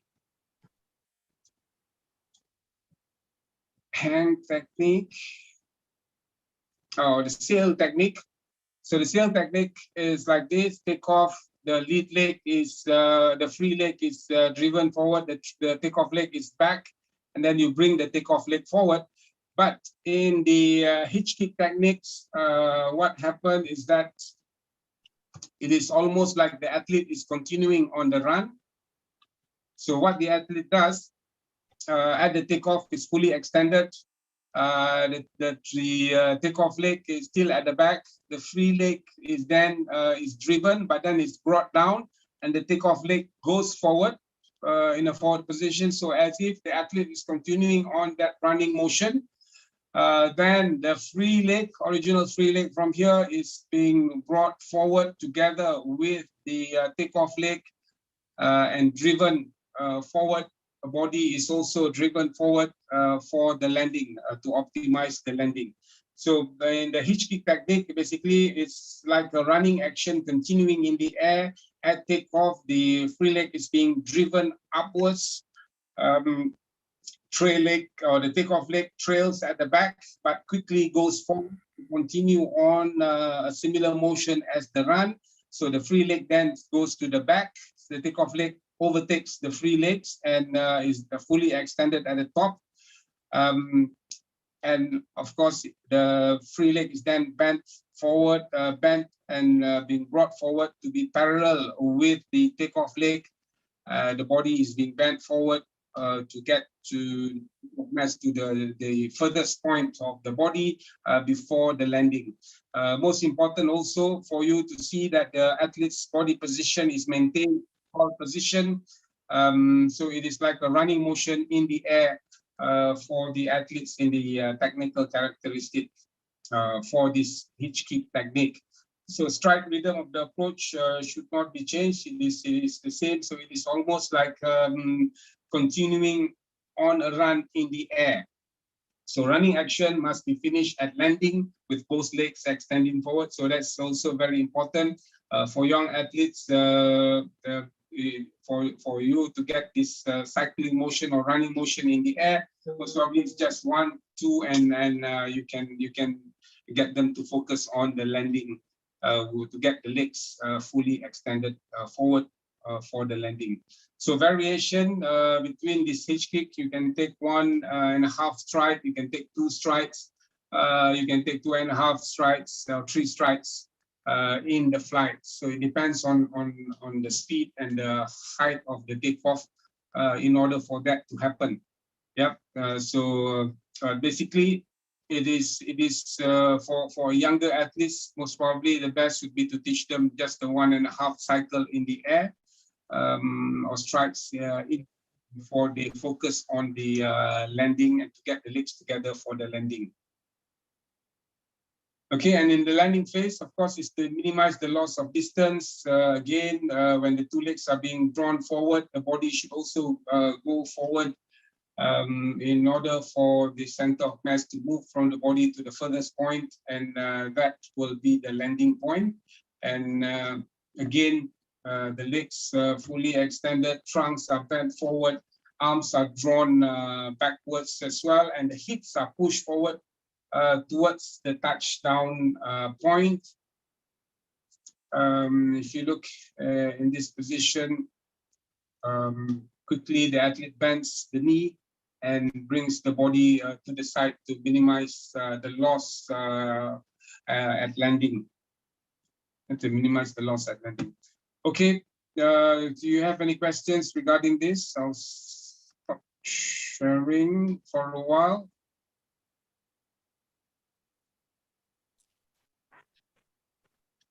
Do you have any questions, or can we go to the next jump very quickly? Yeah, I don't think we. There is a question from Pak Sapani. Is there any huge difference? Is there any huge difference in major muscles involved for different techniques based on experience? Yeah, Mr. Sapani. Yeah, I think if you look at the characteristic of the jumps, it is the same. The muscle group which is being used is almost similar. Is similar to the athletes in the sprint event. Yeah, but what you need to focus on are the 3 characteristics in the biomechanic: the velocity, to build up speed. So in actual fact, for a long jumper, speed is also an important point. So when you train them, you also have to train for them to increase in their speed. And then you look at the power as well at takeoff, down and back action at the takeoff in the foot plant, as well as the drive in the leg forward. So basically, what you do in the flight will not affect the distance, because the distance of the jump is already being determined at the takeoff. Yeah, from the velocity, from the what do you call it? From the angle of takeoff. And the height of your center of mass, that will determine the what do you call it, the distance already. So the flight is actually whatever you do, whichever technique you use, it is you will not be able to affect the distance. But of course, how you do the landing, for example, will also affect in terms of the distance, because if you land on your backside, when your furthest distance of your body is your foot, but you land, you didn't bend your knee at the landing phase towards the end, then of course the distance will be nearer. So what is important in the flight is to delay. If you look at the objectives for the landing, if you look, is to minimize the loss of distance. Yeah, and in the flights, the objective is to prepare for an efficient landing. So an efficient landing is important. Yeah. So the aim or the objective of the flight is actually to help the athlete prepare for an efficient landing. So whichever you use whether it's the sail, the hang, or the hitch kick technique, it is only to prepare for an efficient landing for the athletes. And I think there is no predominant muscle group if you use the hang technique, the sail technique, or the hitch kick technique. Okay, so can we go very quickly then to the triple jump?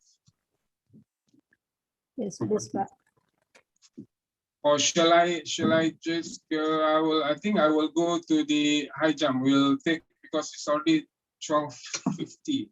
So I think we will go to high jump. Let me just share.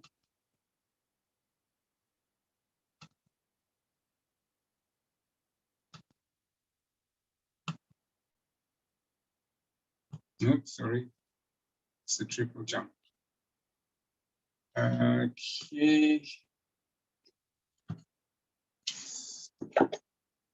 Share the screen, then I can choose.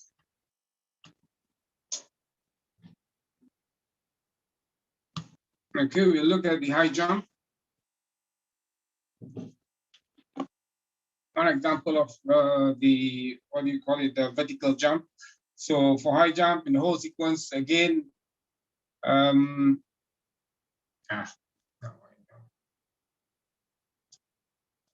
the four phases in the jump, again, the approach, the takeoff, the flight, and the landing. So similar to all the other jumps, they have 4 different approaches, except for triple jump. Sorry, 4 different phases, except for triple jump when you have multiple takeoff in the phases as well.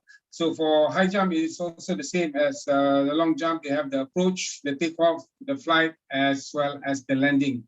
But of course, we'll see the difference later on. In the high jump, approach run is slightly different from the long jump and the triple jump and the pole vault approach run, in a sense that it is in a curved mode. So you have the approach, you have the takeoff, you have the flight, and you have the landing.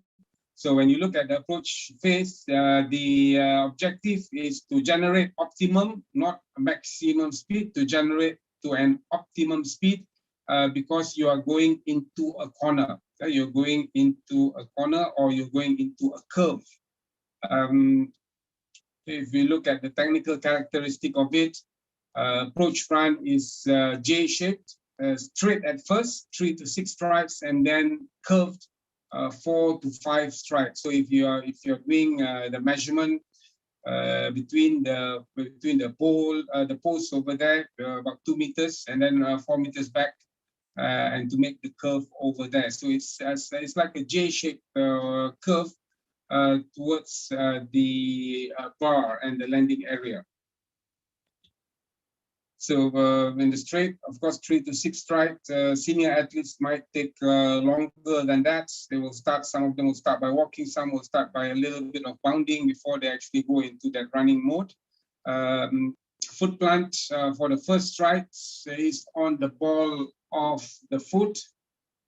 Similar to running, body lean is moderately forward for the first strike, and velocity is increased continuously throughout the approach. So over here, of course, in any approach, you start from 0. When you start from a standing start, you start from 0, but you will slowly generate that velocity, you will generate that speed throughout the approach. But remember, in this high jump, the objective is to generate the optimum and not the maximum speed.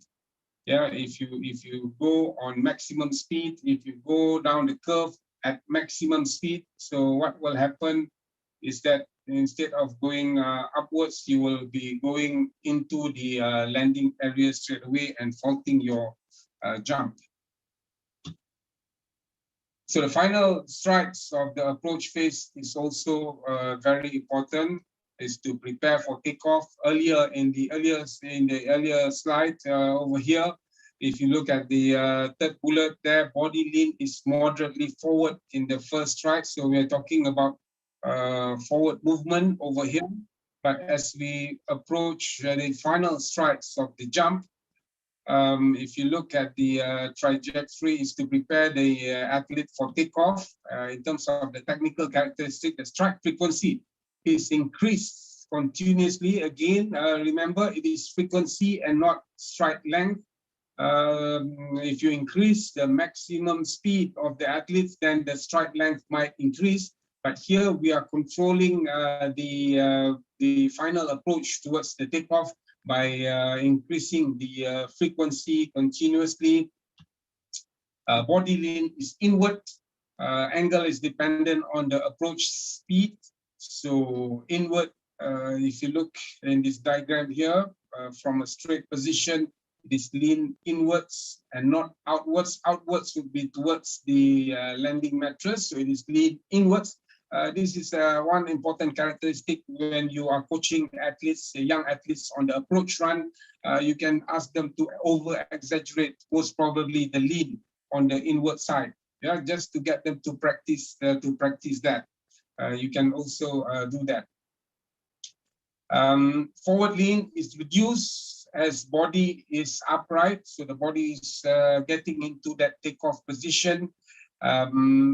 Forward lean is reduced and the lean is slightly on the inwards. Center of mass is lowered moderately in the penultimate stride, and active leg is driven of the right foot in the penultimate stride as well. So if you look, the active drive of the right foot on the penultimate stride is being driven forward. Just very quickly here, if you look at this technical characteristic, if you look at the diagram of the athlete running here, so coming from this position, as he approach, this would be the lean inwards. Yeah. So if you look at the bullet number 4 here, center of mass is lowered moderately in the penultimate stride, means the second last stride. An active drive of the right foot in the penultimate stride as well. So we look at the takeoff. Objective of takeoff, of course, is to maximize the vertical velocity and increase the necessary rotation for bar clearance. You want to increase again. Just now, you are building up on the speed and controlling it towards the end of the approach run. And to maximize the vertical velocity then at takeoff. So again, takeoff, when you look at the technical, when you look at the technical characteristic, foot plant is active, quick and flat with a down and back motion. It is similar to the long jump as well. At takeoff, it is down and back. Active and quick. Takeoff foot is placed naturally down, time on the ground, and bending of the takeoff leg is both minimized. So if you look, it is almost here from this first stage. A takeoff foot is placed down and just with a slight bend before the full extension and the drive of the free leg upwards, parallel to the ground, and the body is vertical at the end of takeoff. That's number 2. Remember, when we are doing the approach, the lean is slightly to the inside of the takeoff area. But as the athlete approach the takeoff phase, the body is almost vertical at the end of the takeoff, in the sense that after the takeoff, the leg is also fully extended here. Yeah, so the body is almost straight up.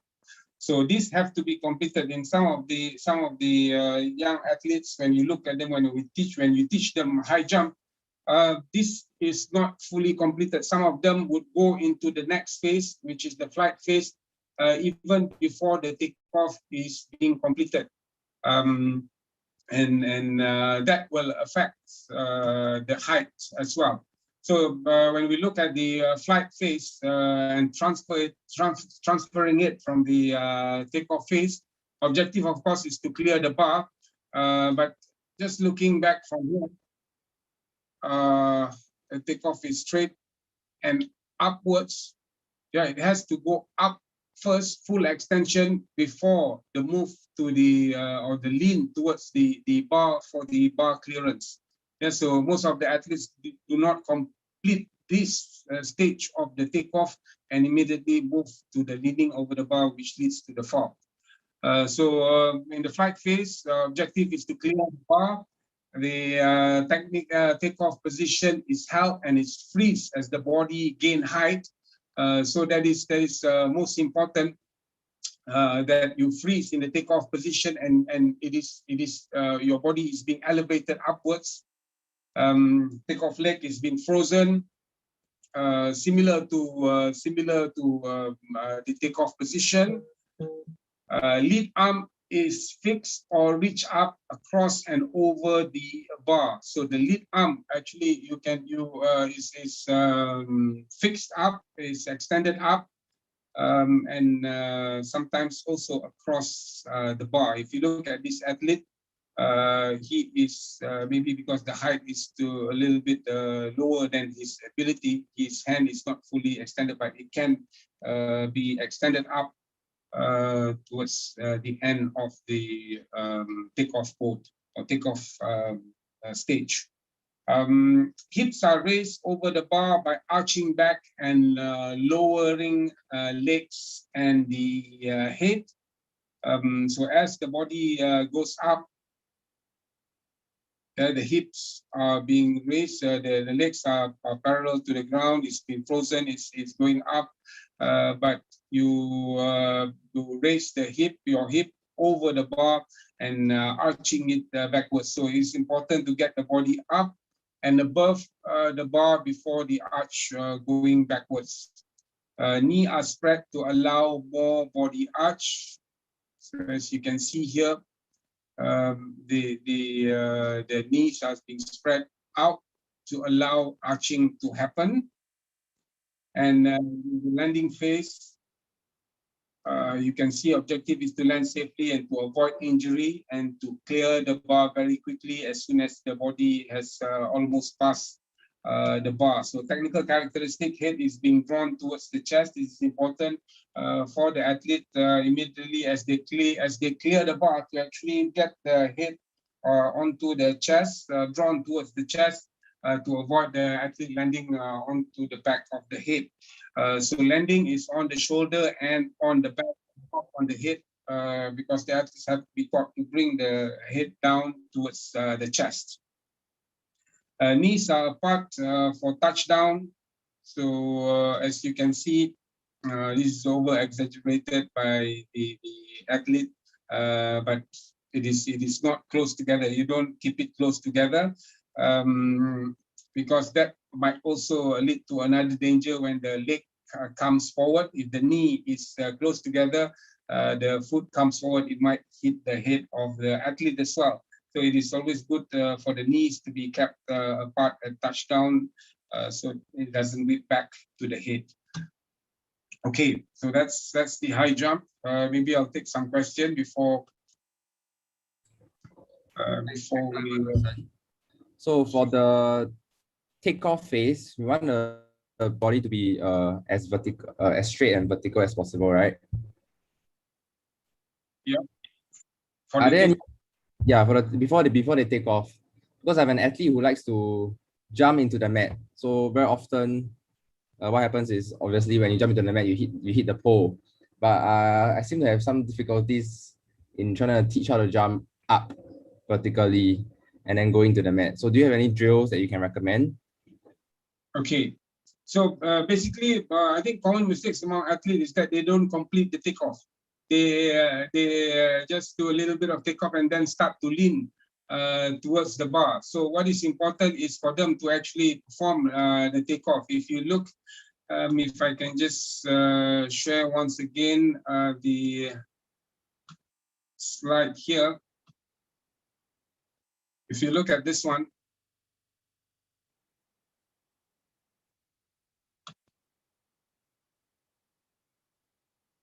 Yeah, this is the takeoff stage. But remember, in the flight or the takeoff, the free leg is being frozen, so that will carry the body upwards at takeoff. The elevation happens here. So sometimes the athlete do not allow this to happen and immediately goes into the landing position by leaning over and getting their arms across the bar. So that will lead to several instances in which they will fault their jump. If you look at drills in which they can do, let me just find something for you. There are many drills actually available online, but IAAF or World Athletics also actually have their own library as well as to the drills and several of the exercises in which can be used. I'm just trying to find for you for high jump. I think there's a good website called under the World Athletics called Coaches Eye. It helps when you're doing level 2. They will teach you, or they will show several videos in which you can try to identify the mistakes of the athletes. So important for coaches, for example, is to understand what are the important characteristics, what are the technical characteristics of each and every one of the jumps, and to ensure that the athletes are aware of the technical aspects and can perform it accordingly. Okay, so if I share once again, okay, with you, these are some exercises. If I enlarge it. Okay, this is just an exercise to get them to go up.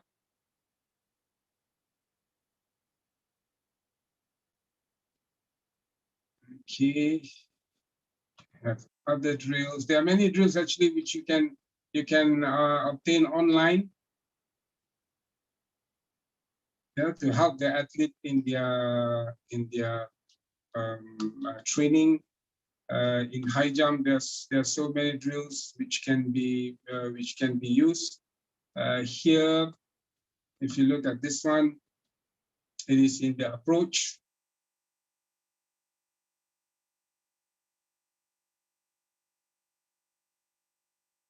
So just a little bit of skipping exercise and up for the approach. Yeah, look at it again. There's some skipping exercises which they can do before they actually do the takeoff. So there are many. If you look on the website, I think you can find many exercises which can be used by the athletes. This one is another one on helping the athlete clear. You can have the box over there to help them elevate themselves.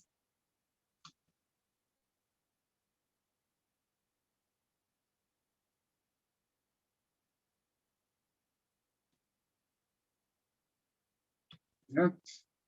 We have actually many exercises in which you can do. Okay, let's look at this one. This is just the straddle.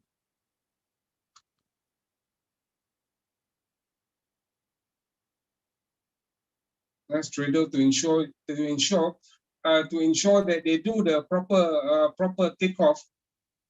This would also help, because here they will have to hold that position with the knee driven upwards. Yeah, but only maybe the mistake here, the body is being bent slightly forward. Yeah, but by having this kind of exercise, this ensures that the free leg is being driven upwards and forward in order to clear the bar which is there. And so there are many exercises in which, or drills in which can be done by the athlete. So then it progressed to this. If you look at the approach, The stride by the athlete is slightly small, but frequency is very quite high before the final three. Yep. Let's look at it again. Again here, it is not a full takeoff. Yeah, you can see his body is already starting to lean. If I back. So video will certainly help you. If you look at this position, the knee is down, this is already the takeoff. Okay.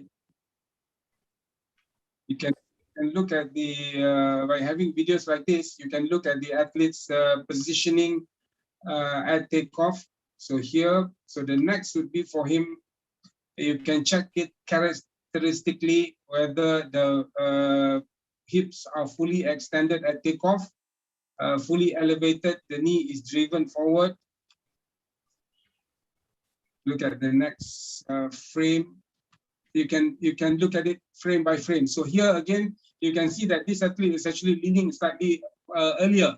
Yeah, slightly earlier than actual the high takeoff. But of course, again, most probably this is being taken. This is being taken in training. So most probably the height is a little bit low for this athlete. So that is why it is easy for him. Without a good takeoff, he can clear the bar very easily. Yeah, it is. He can clear it very easily.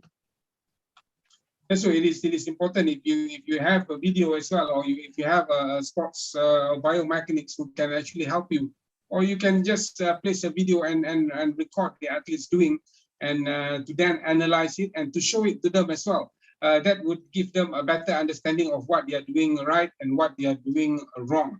Another good application which you can use on the phone is called Coach's Eye. So Coach's Eye, you can also draw diagram.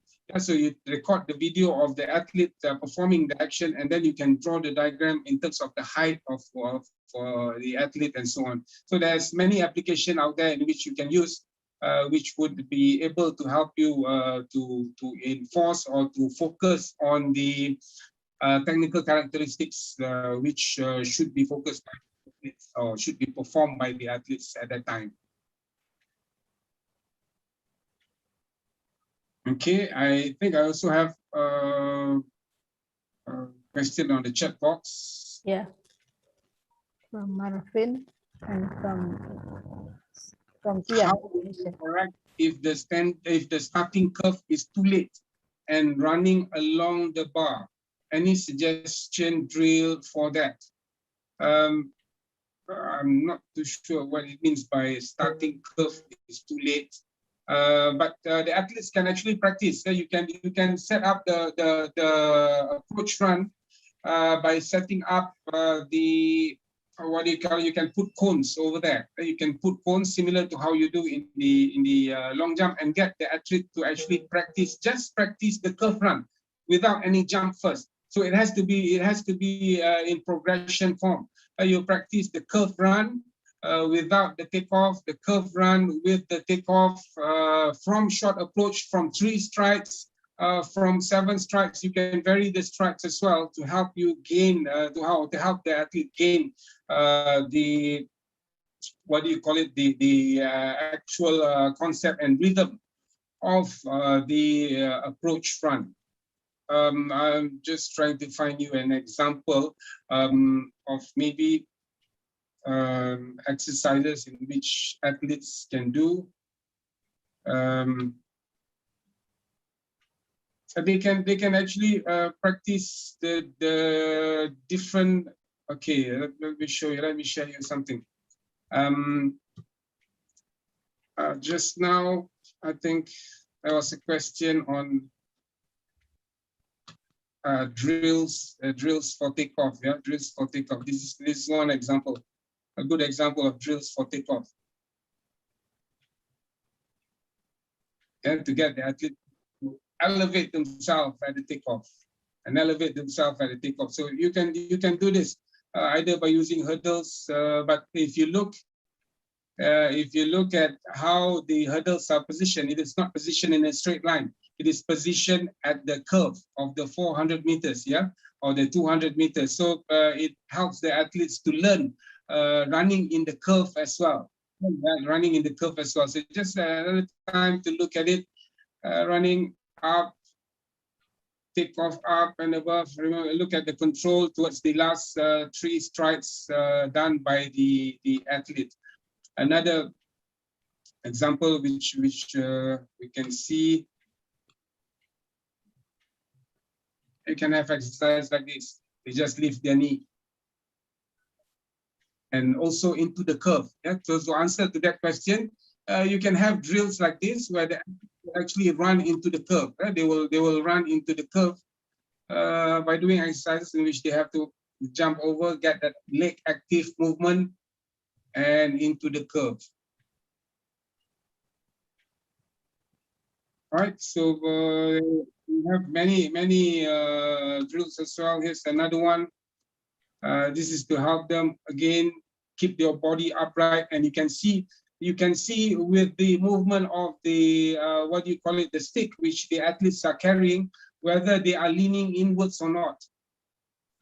Yeah, as they approach the curve, they have to lean inwards, right? So you look at the stick carried by the athletes, whether it is being leaned inwards. So there are many drills which you can use. You can improvise by having many teaching aids or coaching aids in which you can use. If you look at the stick here, okay, then you can clearly see that the athlete is leaning slightly inwards as he approach the what do you call it, the takeoff and the clearance area.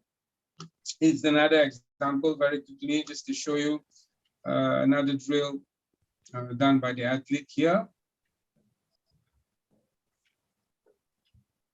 A little bit of skipping and into the curve. You can even continue by placing the cone right up to the end of the takeoff area, right at the end of the landing mattress as well, to guide the athletes. So that would actually help you.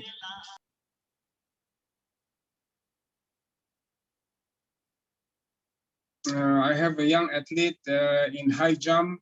When doing the stand flop, his bouncing movement is very good. But when using the running prefix in the flight phase, he cannot control his bounce. Even the bounce doesn't exist. How do you train it? Okay, so I've shown the video earlier on with that jumping, which you can do some of the. Hang on, let me share once again.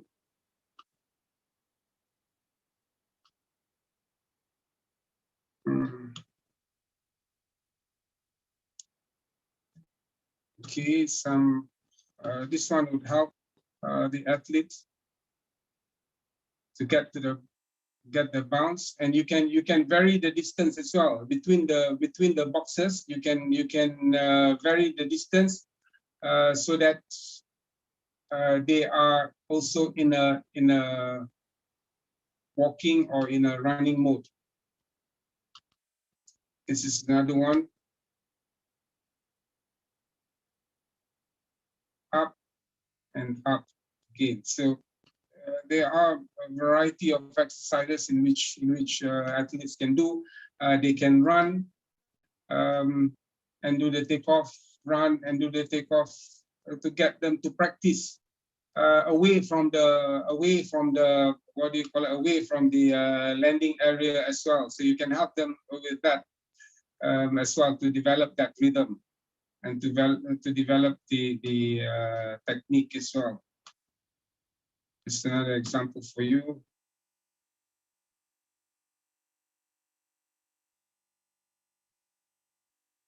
A little bit of skipping in between hurdles. So there are many ways in which, or many drills in which you can do to perform that activity. Yep.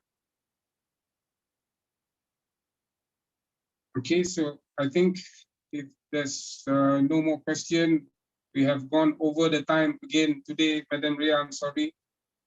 But you can find in the what do you call it, on YouTube, many activities, many drills which are done by athletes.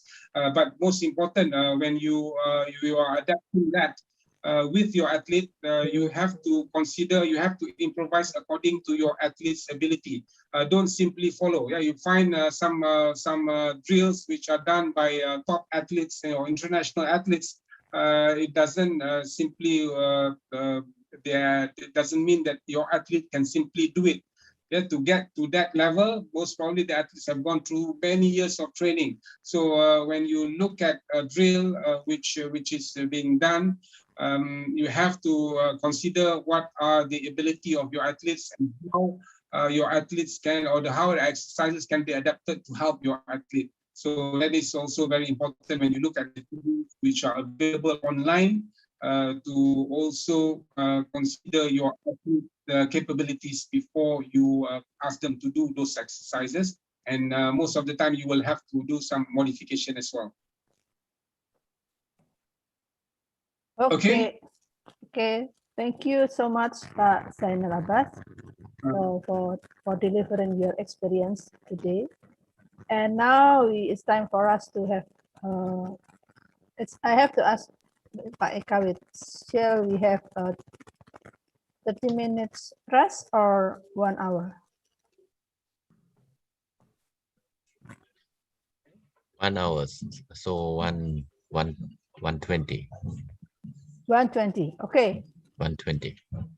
Okay, they have time to recovery, because this is overload training. Okay, then. So we will come to the class again at 1:20.